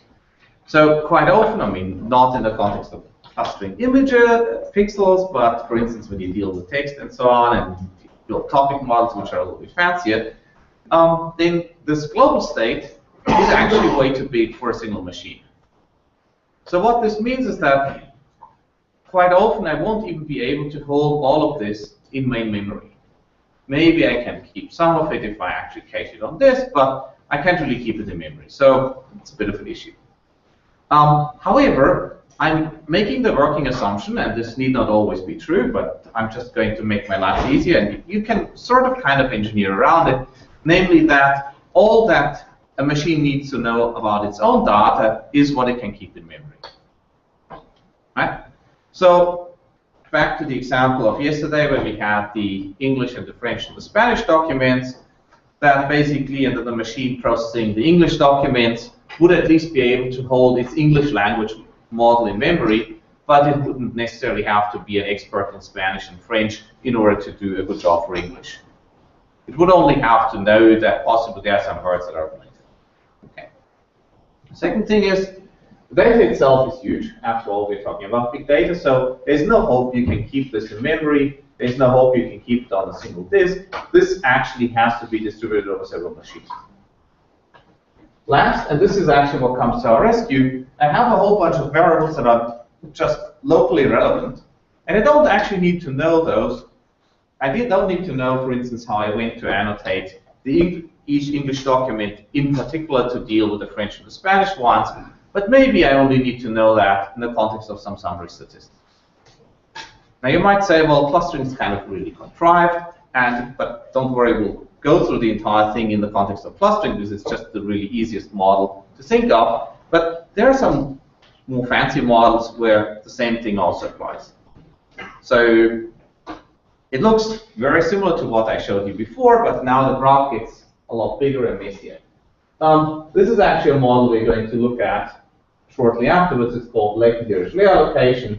And so there you have a mixture of topics in a document. And I'll actually explain in a bit more detail what the difference is between topics and clusters, because people consistently confuse them. Very smart people consistently confuse them. And basically, if you can think of it this way, okay, well, you can maybe cluster me with, other maybe CMU professors who have very similar interests to me, but maybe it's a better way to describe my interests as, okay, well, maybe I care about classical music, and I care about machine learning, and I care about a whole bunch of other things. And so this way, you can think of these as almost like principal components or primary colors by which you can represent the user's interests. So this is actually why these models are really very popular for the internet, rather than having a lot of clusters.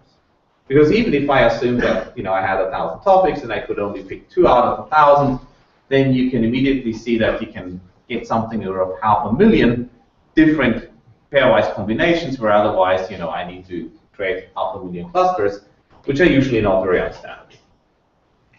So don't worry about the details here. We'll go into this in a lot more detail later on. But the only thing that's relevant to know here is these are basically documents. These are the words of the document. And what I now have is a global language model about what the topics look like, and I have a global model of their prevalence. And this is enough in order to fully, specify and synchronize models. What I have locally is basically an annotation of each word in terms of which topic it belongs to.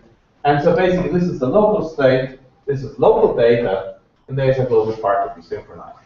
Now, that sounds a little bit more involved, but it's still quite straightforward. What you do in reality is actually, you assume that you have a time series because users' interests change over time, so it's based on this model, but now repeated over time, I get an entire chain. The same argument still goes through. So this is actually what's called temporal LDA, and you can read up in some papers that we wrote. So really don't worry about the very specific details, but what you can see is that you can very quickly design much more complex, much more involved models that describe random variables and how they interact.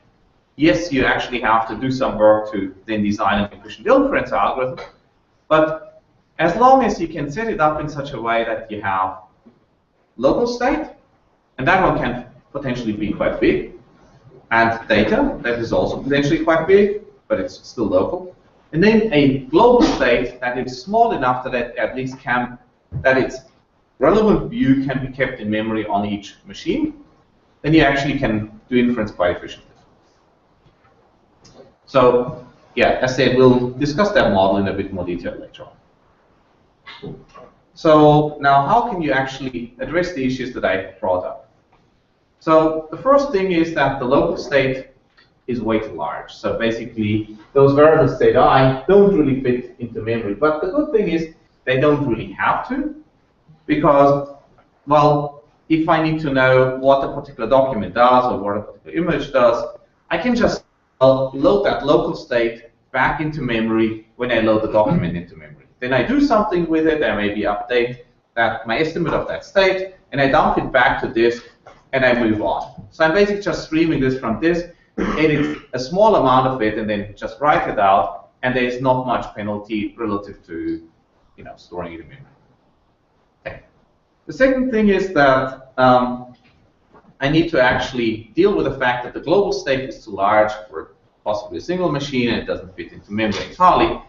So I keep a local view, and I synchronize this between local and global appropriately. So let's just go through it. That's not what I wanted. So you basically stream from disk. You go and asynchronously synchronize between what each individual machine does and what you do globally. We'll look into that in a lot more detail in the next few slides, but basically, suffice it to say, when you perform local updates, subject to some interesting caching that we're going to go into, I'm going to synchronize that with the consensus view. And then, furthermore, as I already hinted at, we only need a partial view on each machine. Keep in mind that you should never ever treat a multi-threaded machine, 16 threads, as 16 separate machines. That is extremely dumb. Do not do this. And unfortunately, I've seen a lot of implementations where people do this. This is just horrible. It's bad. Because it basically trashes the memory interface, and you're making things so much worse. Very, very poor design. Just don't even think about it. So basically, what you really want to do is, within multiple threads, they share the same view of the parameters, and then that is being synchronized. So there's actually a really nice library that lets you do multi-threading without too much pain. It's called the Intel Threading Building Blocks, or TBB. So rather than dealing with pthreads or OpenMP or anything else, just take Intel TBB. It's probably the nicest multi-threading library you can currently find. It's all open source and free and whatever, so you can use it for your commercial projects if you want. And it's probably the least insane way of doing multi-threading. It gives you a lot of things for free that otherwise are really hard to deal with, so just remember that. Yeah. It has some interesting quirks about Intel versus AMD, about some atomic variables, but you probably won't need them anyway, so it'll just work fine. Okay. So let's actually look at what this looks like in practice. So what I'm going to do is I'm basically going to perform Gibbs sampling, and I'll explain Gibbs sampling in a little bit more detail afterwards. So what we saw so far is a lot of inference algorithms that use optimization to get to the value of the parameters.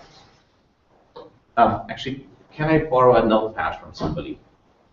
A notepad and a pen, or actually it's like in okay, so let me get it from the back.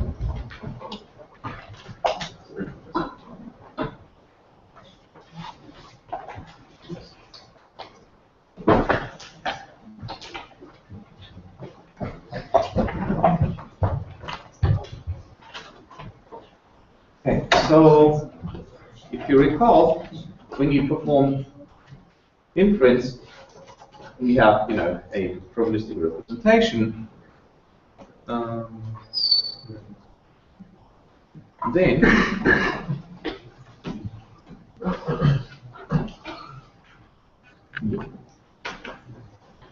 so suppose I end up with some, I have some data X, and I want to estimate a model P of theta given X.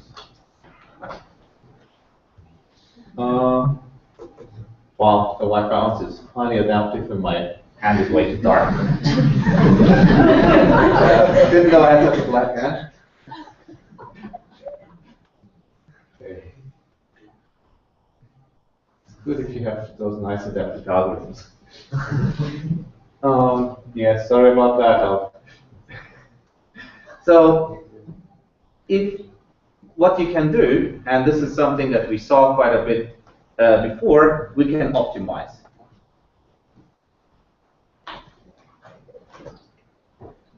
Because what we basically had is, remember, we have basically P of X given theta times P of theta. So remember, this was, of course, nothing else than P of theta given X times P of X. So just rewrite the base rule here. So we get, of course, P of theta given X is P of X given theta times P of theta over P of X. And of course, this guy is constant, so you can just ignore it. It's a proportional term. This is base rule. And so if we looked at, theta, then one way to capture what's going on in this probability distribution is just to look for the mode. And this is great as long as we have this, which for instance is guaranteed by log concavity. But if it went on like so, then maybe just getting the mode might not be so great. So for instance, if this was the cost of a project, and there's a chance that, well, it might cost more than twice, then just looking for the typical cost and using that as the only reference is not a good idea. So for instance, when you organize a summer school, you don't just want to look for the typical cost, you also want to make sure you don't completely bankrupt yourself if something really bad happens. Okay, so therefore, optimization may be a good idea, but sometimes you want to have something a little bit, more accurate relative to the probability distribution. So what you could do is you could, for instance, go and draw from P of theta given X. And then, well, what you could do is, for instance, you could just compute, the estimate of the budget of theta. We draw these, theta I, and then I would see, what the budget really would look like, and that would give me a better idea of, whether, for instance, we should increase the fees, or maybe we should, close the registration, or maybe get out of space, or whatever else. But basically, this might give me a better idea of what the situation might look like in reality. Unfortunately, in most cases, actually performing this operation here is really difficult, and you can't just do it easily. Because maybe sometimes this parameter is very, very high dimensional. So for instance, for a topic model, you might have 100 billion, maybe 1 trillion parameters of that form. So good luck sampling from all of them at once. You just can't. In some cases, you might have a lot fewer parameters, but it's still intractable because that probability distribution, basically nobody's implemented an algorithm to sample. You know, if you have a Gaussian, sure, you basically invoke GSL and you use it to sample, or Poisson, or whatever. So somebody has coded this up. But in general, people haven't coded up your specific problem. So then the question is, how can you sample from this, even if that's not the case? So there's a lot of really beautiful math that can be done, and actually Nando's written a couple of very seminal papers about this. But essentially, this gets us to the area of Markov chain Monte Carlo methods, for instance, like particle filters and a lot of other things, which I don't have time to go into a lot of detail here. So if you've never heard about MCMC, or for instance Metropolis Hastings, or particle filters, I suggest that very strongly that you Google for this term, and you'll probably find a very nice Wikipedia page with a lot of links to it on this. These are very, very useful techniques, not just for statistical analysis, but also, for instance, for existence proofs and similar things and complexity results in theoretical computer science. So the methods are way more applicable than just probability. As a matter of fact, I mean, this was used when they designed, the atomic bomb. So yeah, you can do a lot of not so constructive things with it.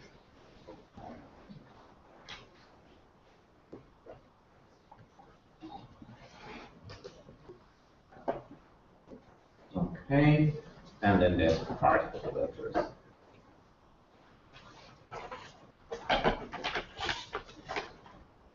Sometimes it's also called SMC, sequential Monte Carlo. Okay, now this would be quite easily an entire class in its own right, so we're not going to bother about this here. Instead, I'm going to show you a very simple, very specific way of doing the sampling. And this is called gift sampling. And okay, it's actually a special case of what I showed you before.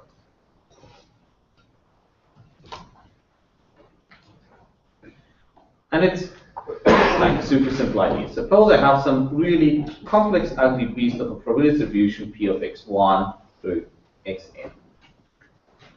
Well, maybe P of x1 given x minus 1, so that's basically everything else, maybe that is really easy.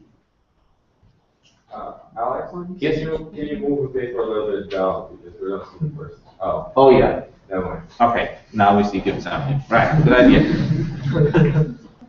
Yeah, actually I should probably just control it on my own screen as a feature here.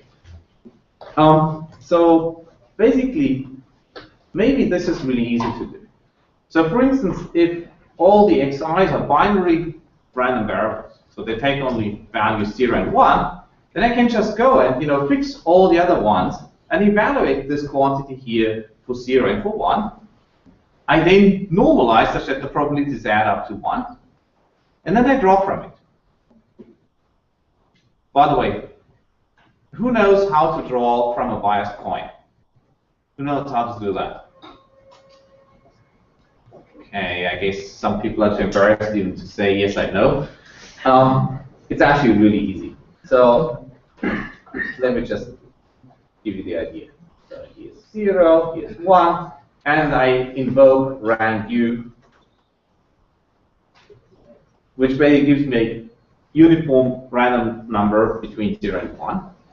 And if I want to make sure that this succeeds with maybe 0.3 probability, then all I do is I just accept, then I basically say, well, hey, 1 happens in this case, and 0 happens in this case. Basically, if that random variable psi is greater than 0.3, then I emit 0. If it's less than 0.3, I emit 1. Okay. So this is how you can draw from a bicoin. Okay. Now, I can do the same thing here, maybe for x1. And I keep everything else fixed. Then I go on and draw p of x2 given x minus 2. So I've just updated this. And I do that up to p of xn given x minus n.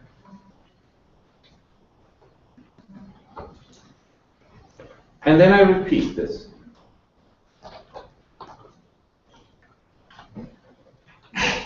Okay. So in doing so, I can, after just waiting for long enough, and that long enough is with the footnote of, well, ask your friendly statistician to prove a theorem for it, and he might have some not so friendly words for you back. So basically, proving convergence rates for these algorithms is sometimes the really tricky part. The good thing is the implementation is really easy. And to get started, you just care mostly about the implementation. Basically, what it means is that if I go through my random variables one at a time, you don't only have to take one at a time, you could, for instance, take pairs at a time, then you will get an algorithm that very efficiently eventually will draw a sample from that distribution. So you could say, well, okay, well, let's say I wait 1,000 steps, and then I get a sample. What about the sample that I get at the 1,001 steps? Does somebody have any idea of what can be said about the sample at 1,001 steps relative to the one at 1,000 steps? Okay, any ideas? Somebody already mentioned, said the magic word. Correlated. Yes, so they are going to be correlated because, well, I only basically performed one Gibbs sampling step. Great. However, they're also drawn from the same distribution. So what actually happens is that now we basically get samples that are, yes, correlated, because I mean, this is now a Markov chain, but they're drawn from the same station distribution, namely the correct distribution P of x. In some cases, it may be perfectly okay to take the samples that are drawn from the chain and use each and every one of them if I don't explicitly take advantage of the fact that they are in the order at which they occur. But what it also means is that in order to have another sufficiently independent sample from what I saw so far, I need to wait for long enough until it's mixed again. Right? So that's the one thing to be careful about. So if I basically want to have the equivalent of a sample average over maybe 10 terms, then I need to again run it for long enough until I've mixed, and then I run it again for long enough until I've mixed. There's something special about the first part of the sampler, because if I was able to pick a set of variable assignments here that is typical for the probability distribution, well, I wouldn't have to go through all of this pain anyway. So I have to do something that's often called burn-in. Basically, I have to wait until my sampler has actually converged to typical samples from the distribution that I'm interested in. So for instance, in the clustering context, it means I have to wait until my cluster distribution, which is what we're going to have fun with in a moment, has actually converged to something where it captures, the right document top, clusters, or the right colors, and that may take a while. So in many cases, you only want to have, a single sample from, typical distribution. So you basically wait until you've burned in, and then you take one guy. In some cases, you keep on going. Can somebody tell me why, if I use clustering, and I keep on sampling, and I keep on going and going and going, things can actually go horribly wrong? So I have to add to that. I'm going to assume that we'll only have, let's say, I'm only going to give you 100 clusters, and I'm going to sample. And at some point, I get my first sample, and I keep on going for long enough until I've properly mixed again. What could possibly go horribly wrong if I did this? And I just average over those terms. It's a slightly tricky question. Okay, let me give you a hint. Is there anything special to the red cluster being cluster ID number 42? No, right? There's nothing special about that. In other words, I have a permutation invariance in my representation of, which cluster has which cluster ID. And so if I afterwards go and actually average, overall the things that cluster 42 could look like, I will get everything nicely smeared out again. So basically what I ended up doing is I ended up adding another parameterization to my problem, which actually kind of obscures some of the interesting things because I care less about the red cluster being cluster number 42, but about the red cluster being red. So I would actually need to be very careful and factor this out. In some cases, adding those things can actually make your sampler a lot easier to implement and make it mix faster and do a lot of other things quite nicely. So for instance, in the hierarchical manure process, doing things of that form gives you a very, very nice sampling arrangement. So there's a nice paper by Buntine et al.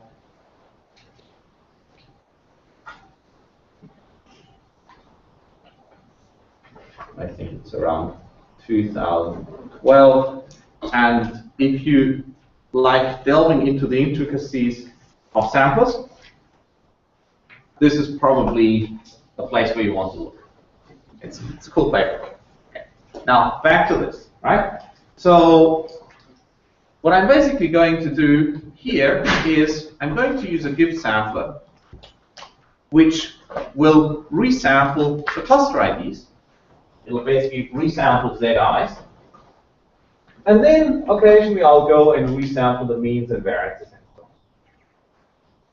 Well, actually, as it turns out, you can integrate out some of the global terms, and then I just have to deal with sufficient statistics. But this is actually quite a bit beyond the scope of this class. So basically, there is a trick how you can deal with these terms here implicitly, and the only thing you really care about is the data, the cluster IDs, and then you need to synchronize some parameters which are just functions of these two terms between machines. But it basically means I go and resample one cluster ID at a time. And now I'm going to make an approximation. And it's quite a severe approximation, except that it's actually fairly benign in the big data scenario. So don't try this with 10,000 samples because the algorithm will fail miserably. Try it with 10 million, a billion samples, and it'll actually work very nicely. And the idea is basically that I can locally on each machine pretend like this machine was the entire universe, and I can just incorporate changes from global as they come along. And the idea is that any local change is only going to be of limited scope relative to what globally happens. Okay, so this is a little bit more math. So if I assume that for my mixed up Gaussians, I have a multinomial distribution with the Dirichlet for cluster ID, and if you've not seen a Dirichlet, don't worry about it. Basically, this is really just a convenient way of saying, well, hey, we have something that's very nicely compatible with a multinomial. This is actually called a conjugate. But basically what it means is that if I get rid of this multinomial distribution, I can directly write out the probability that Zi equals Z, given everything else, is given by the number of times I've seen cluster C before, when ignoring this ith sample, plus some smoother, divided by total count minus 1, plus the sum of the smoothers. Who has heard about Laplace smoothing before? Okay. Who has ever implemented something like a document classifier and used word counts and logs, and then in order to make sure that the logs didn't produce something like log of 0, you just added 1 to all the counts to make the problem go away? Who's done that? Okay. Congratulations. You just implemented something that Monsieur Laplace suggested 100 years ago. This is Laplace smoothing. So there's actually a very nice theoretical basis.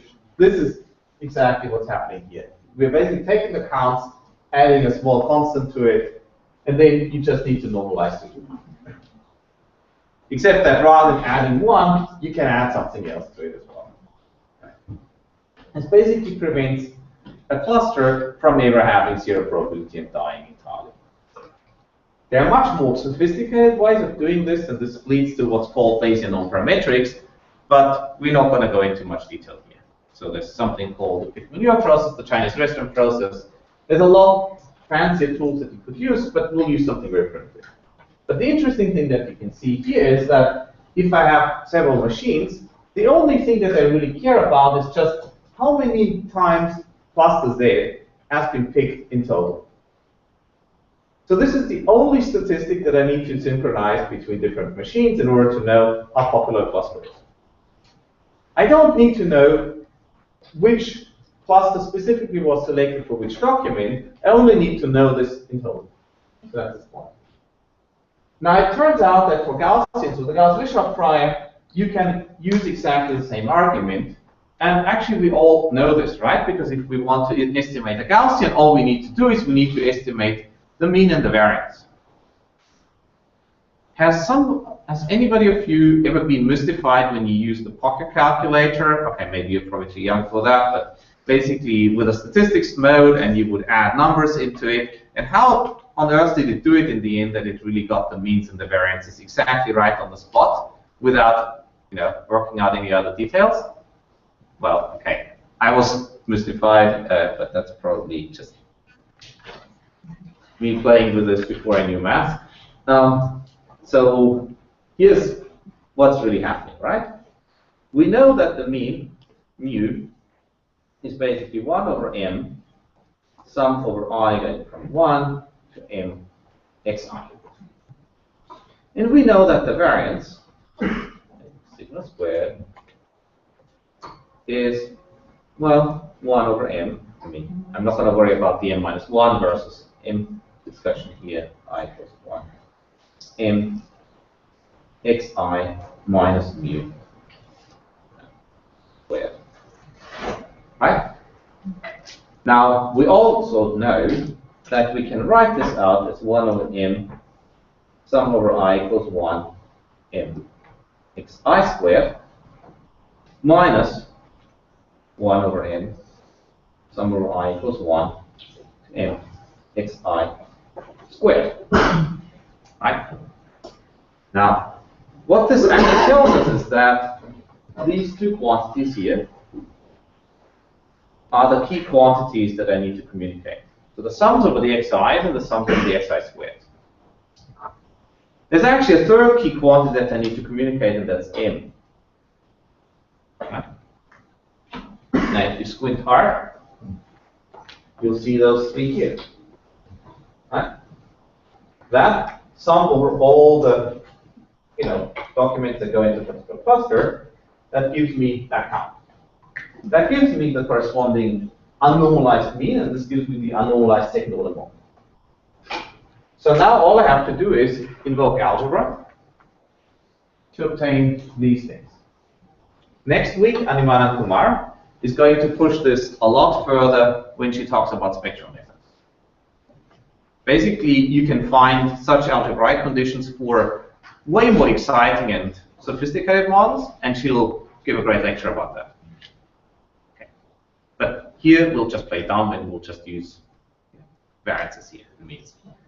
But basically, what it means, again, is we only really need to synchronize a very, very simple thing. And I don't have to know about any specific document or any specific color what it does. I just need to actually keep things in sync. And this leads to the following algorithm.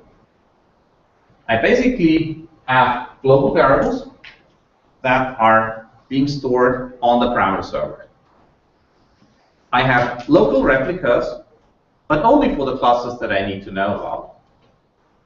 So I have one copy per machine.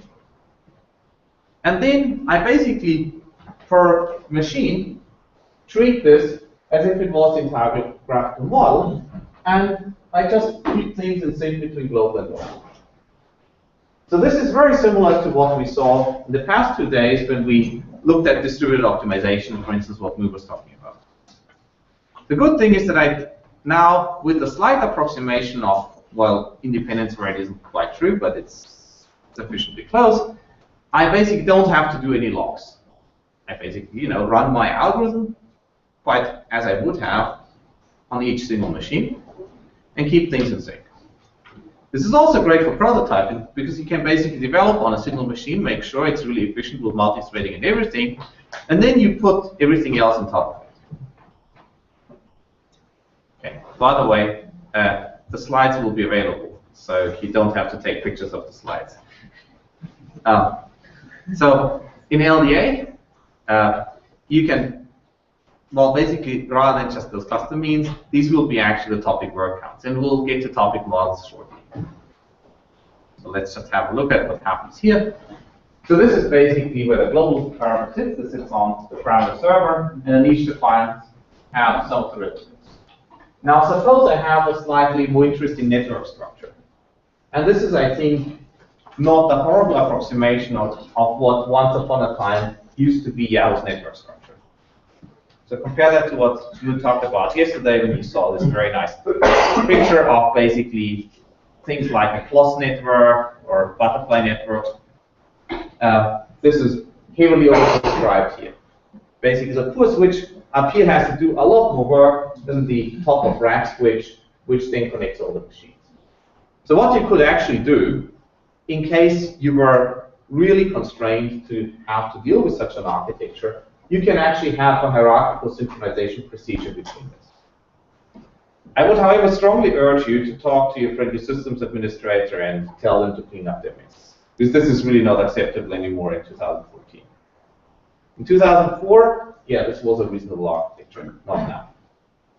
So the relevant paper to look at is a paper about telephone switches, and it's by a guy called Kloss, or Cloth, whatever. Not quite sure whether he's French or French-Canadian or Canadian or whatever. But basically, this was published at AT&T, Bell Labs. You can find a link to this paper on the Wikipedia page. So basically, here's the problem that they started out solving. So this is in the old times when they had mechanical phone switches. And so you can basically have a switchboard, for each neighborhood, and everybody can talk to everybody. It's like the equivalent of, a computer switch, where you have, full bisectional bandwidth. But then what happens is, of course, different neighborhoods, they would want to talk to each other. So, right. Now imagine I just put one switch on top of this here. Then that's really bad, because basically, in the simplest case, if they only really have 3 edges, that means that really only 2 people can talk to each other outside their own neighborhood. And even in the 50s, people didn't think this was particularly acceptable. So what they would do is they would basically add several switches on top. And this way, increase the bisectional bandwidth. You can actually, by clever design, and you can actually, make this hierarchical, of course, have very efficient communication structures with pretty good mathematical guarantees. So it's a nice paper worth reading, and a lot of modern switch and network layout infrastructure is essentially inspired by this.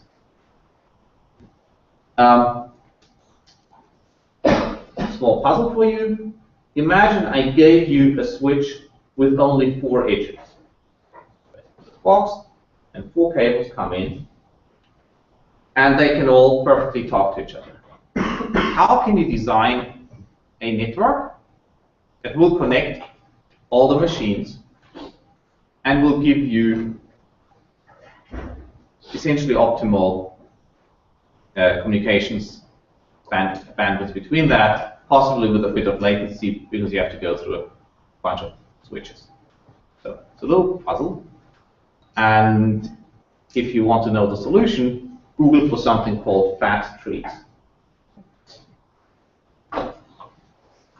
And that pretty much tells you already how you might want to design it. But I'm not going to say more than that. So think about it yourself.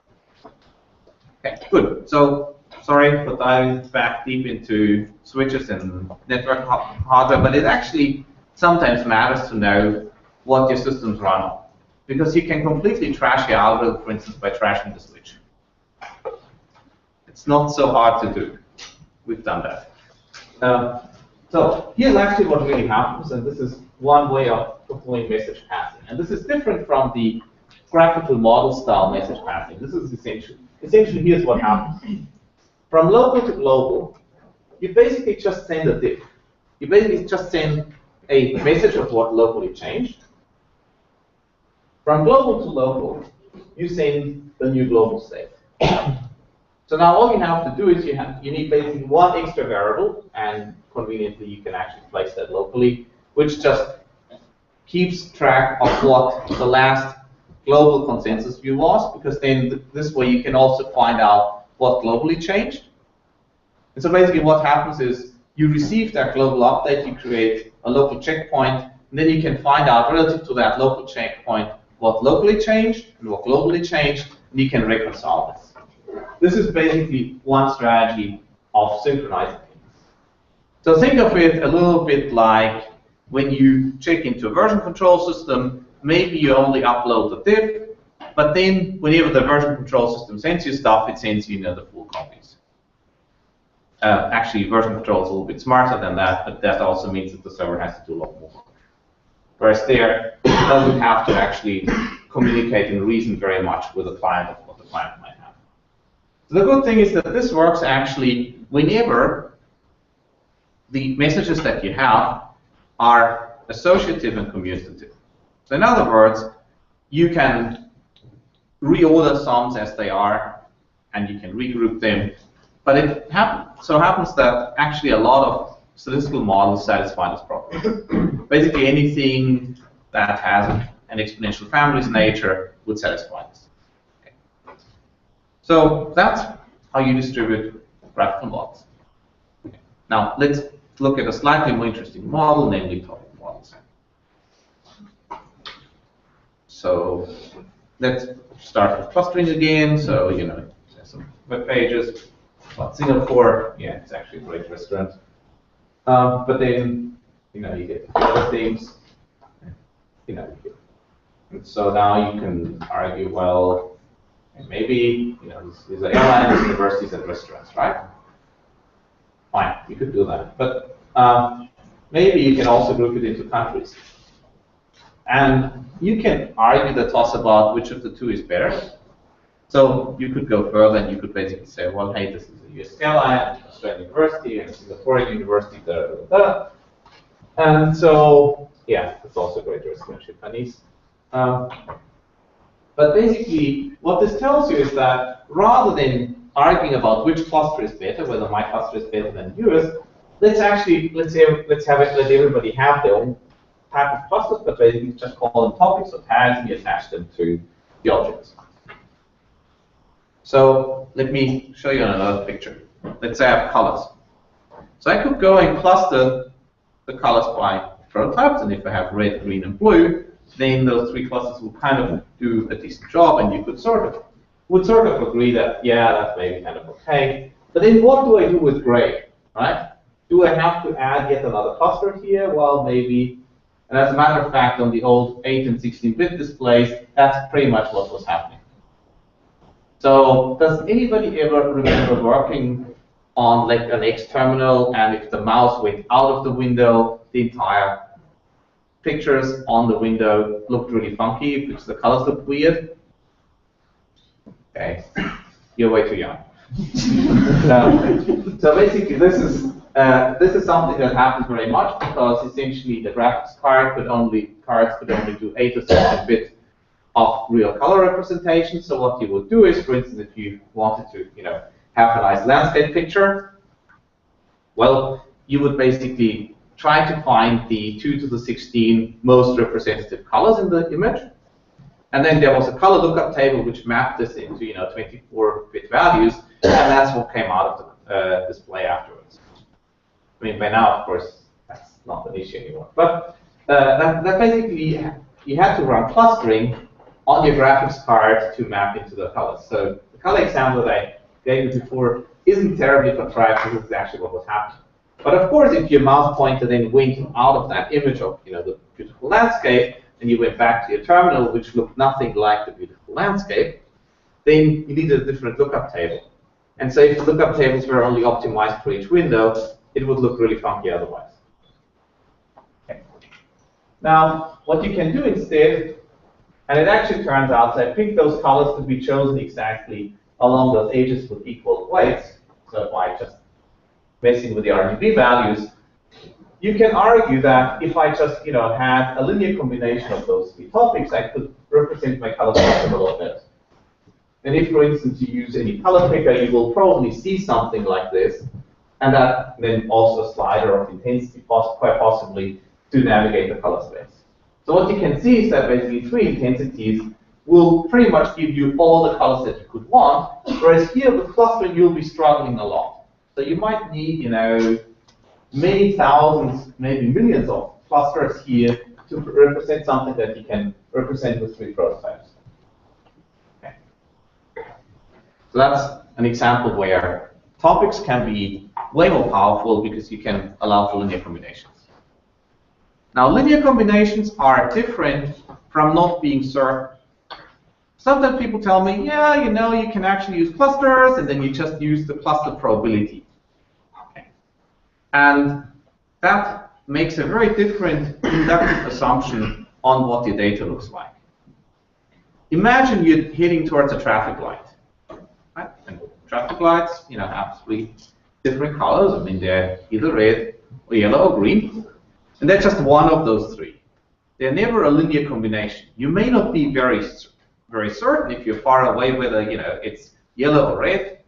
And maybe you can convince the police officer that, well, you thought it was it's still yellow where it actually was red. But it's almost certainly never the case that the traffic light will display more than one color, at least not in the United States. Okay? So what you therefore clearly have is you have a very well-defined state, and there's only really one of 3 states that the traffic light can be in. But you still might have some uncertainty about whether you saw it correctly because maybe it's really far away. Which is very different from another type of traffic lights, maybe on Mars, where maybe they have different intensities and they fade into each other and do stuff. Okay?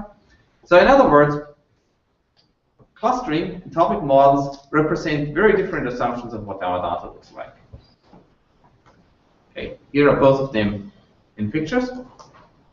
So clustering basically means I have some cluster probability, then I generate a cluster label, then I generate weights. The topic model, I basically decide upon my mixture coefficients, and then for each word, for instance, I pick a topic label and then I draw this.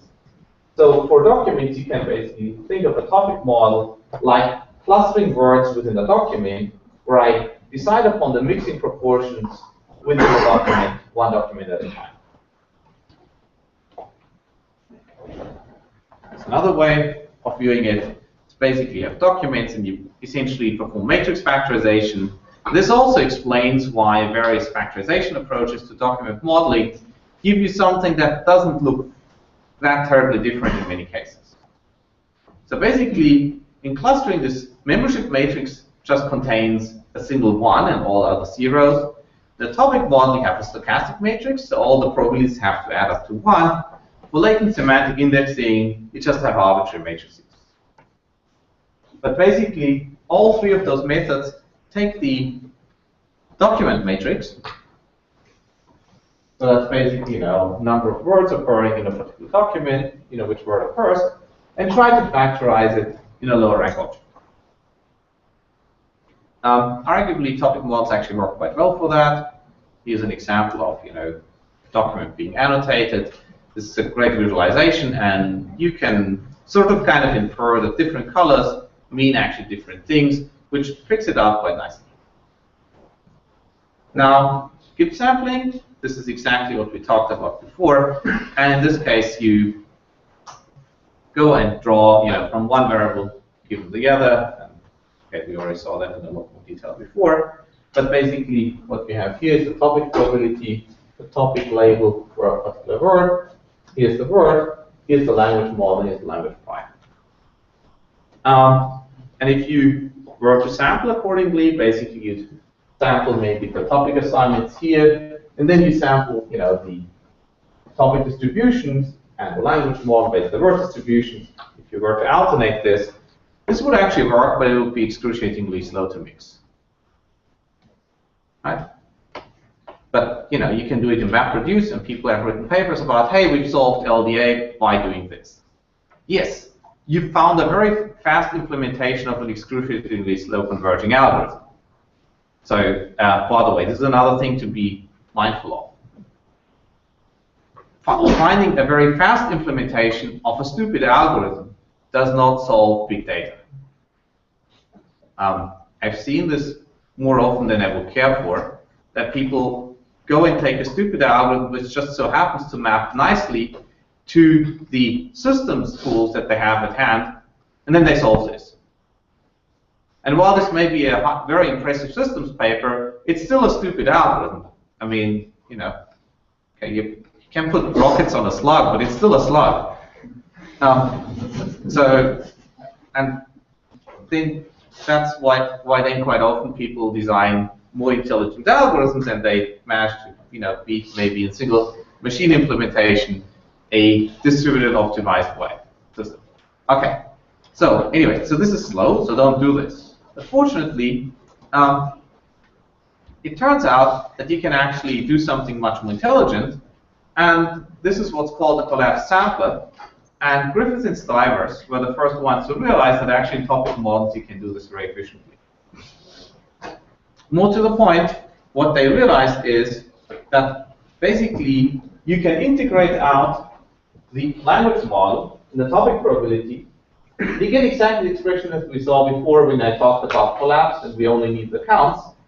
So what you need now is you need the counts for the number of occurrences of a particular topic in a particular document, and likewise the number of occurrences of a particular word in a particular topic.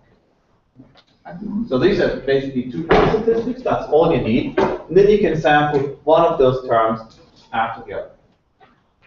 There's a very cool sampling paper by David Mimno et al., KDD, I think about 3-4 years ago, where they show how you can exploit sparsity in this context, and we actually have a follow-up coming up this year, KDD, which gives you another order of magnitude speed up. But it basically exploits physical structure in these problems to get substantial speed ups.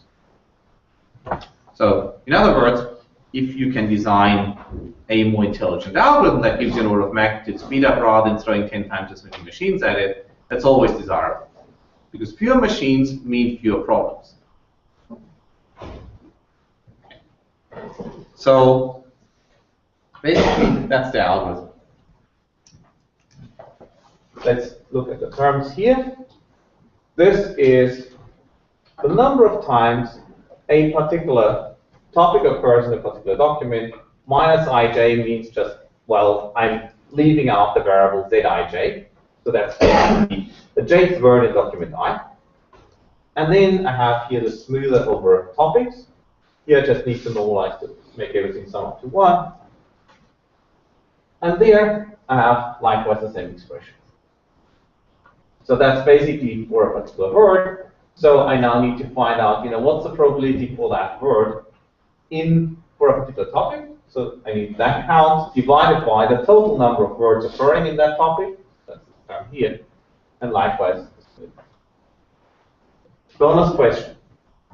Which of those terms do I not need to, and mind you, this is not normalized now. I need to normalize it anyway. Bonus question, which of those 4 terms, I have basically 2 numerators, 2 denominators, can I leave out, and the conditional probability P of topic given everything else is unchanged?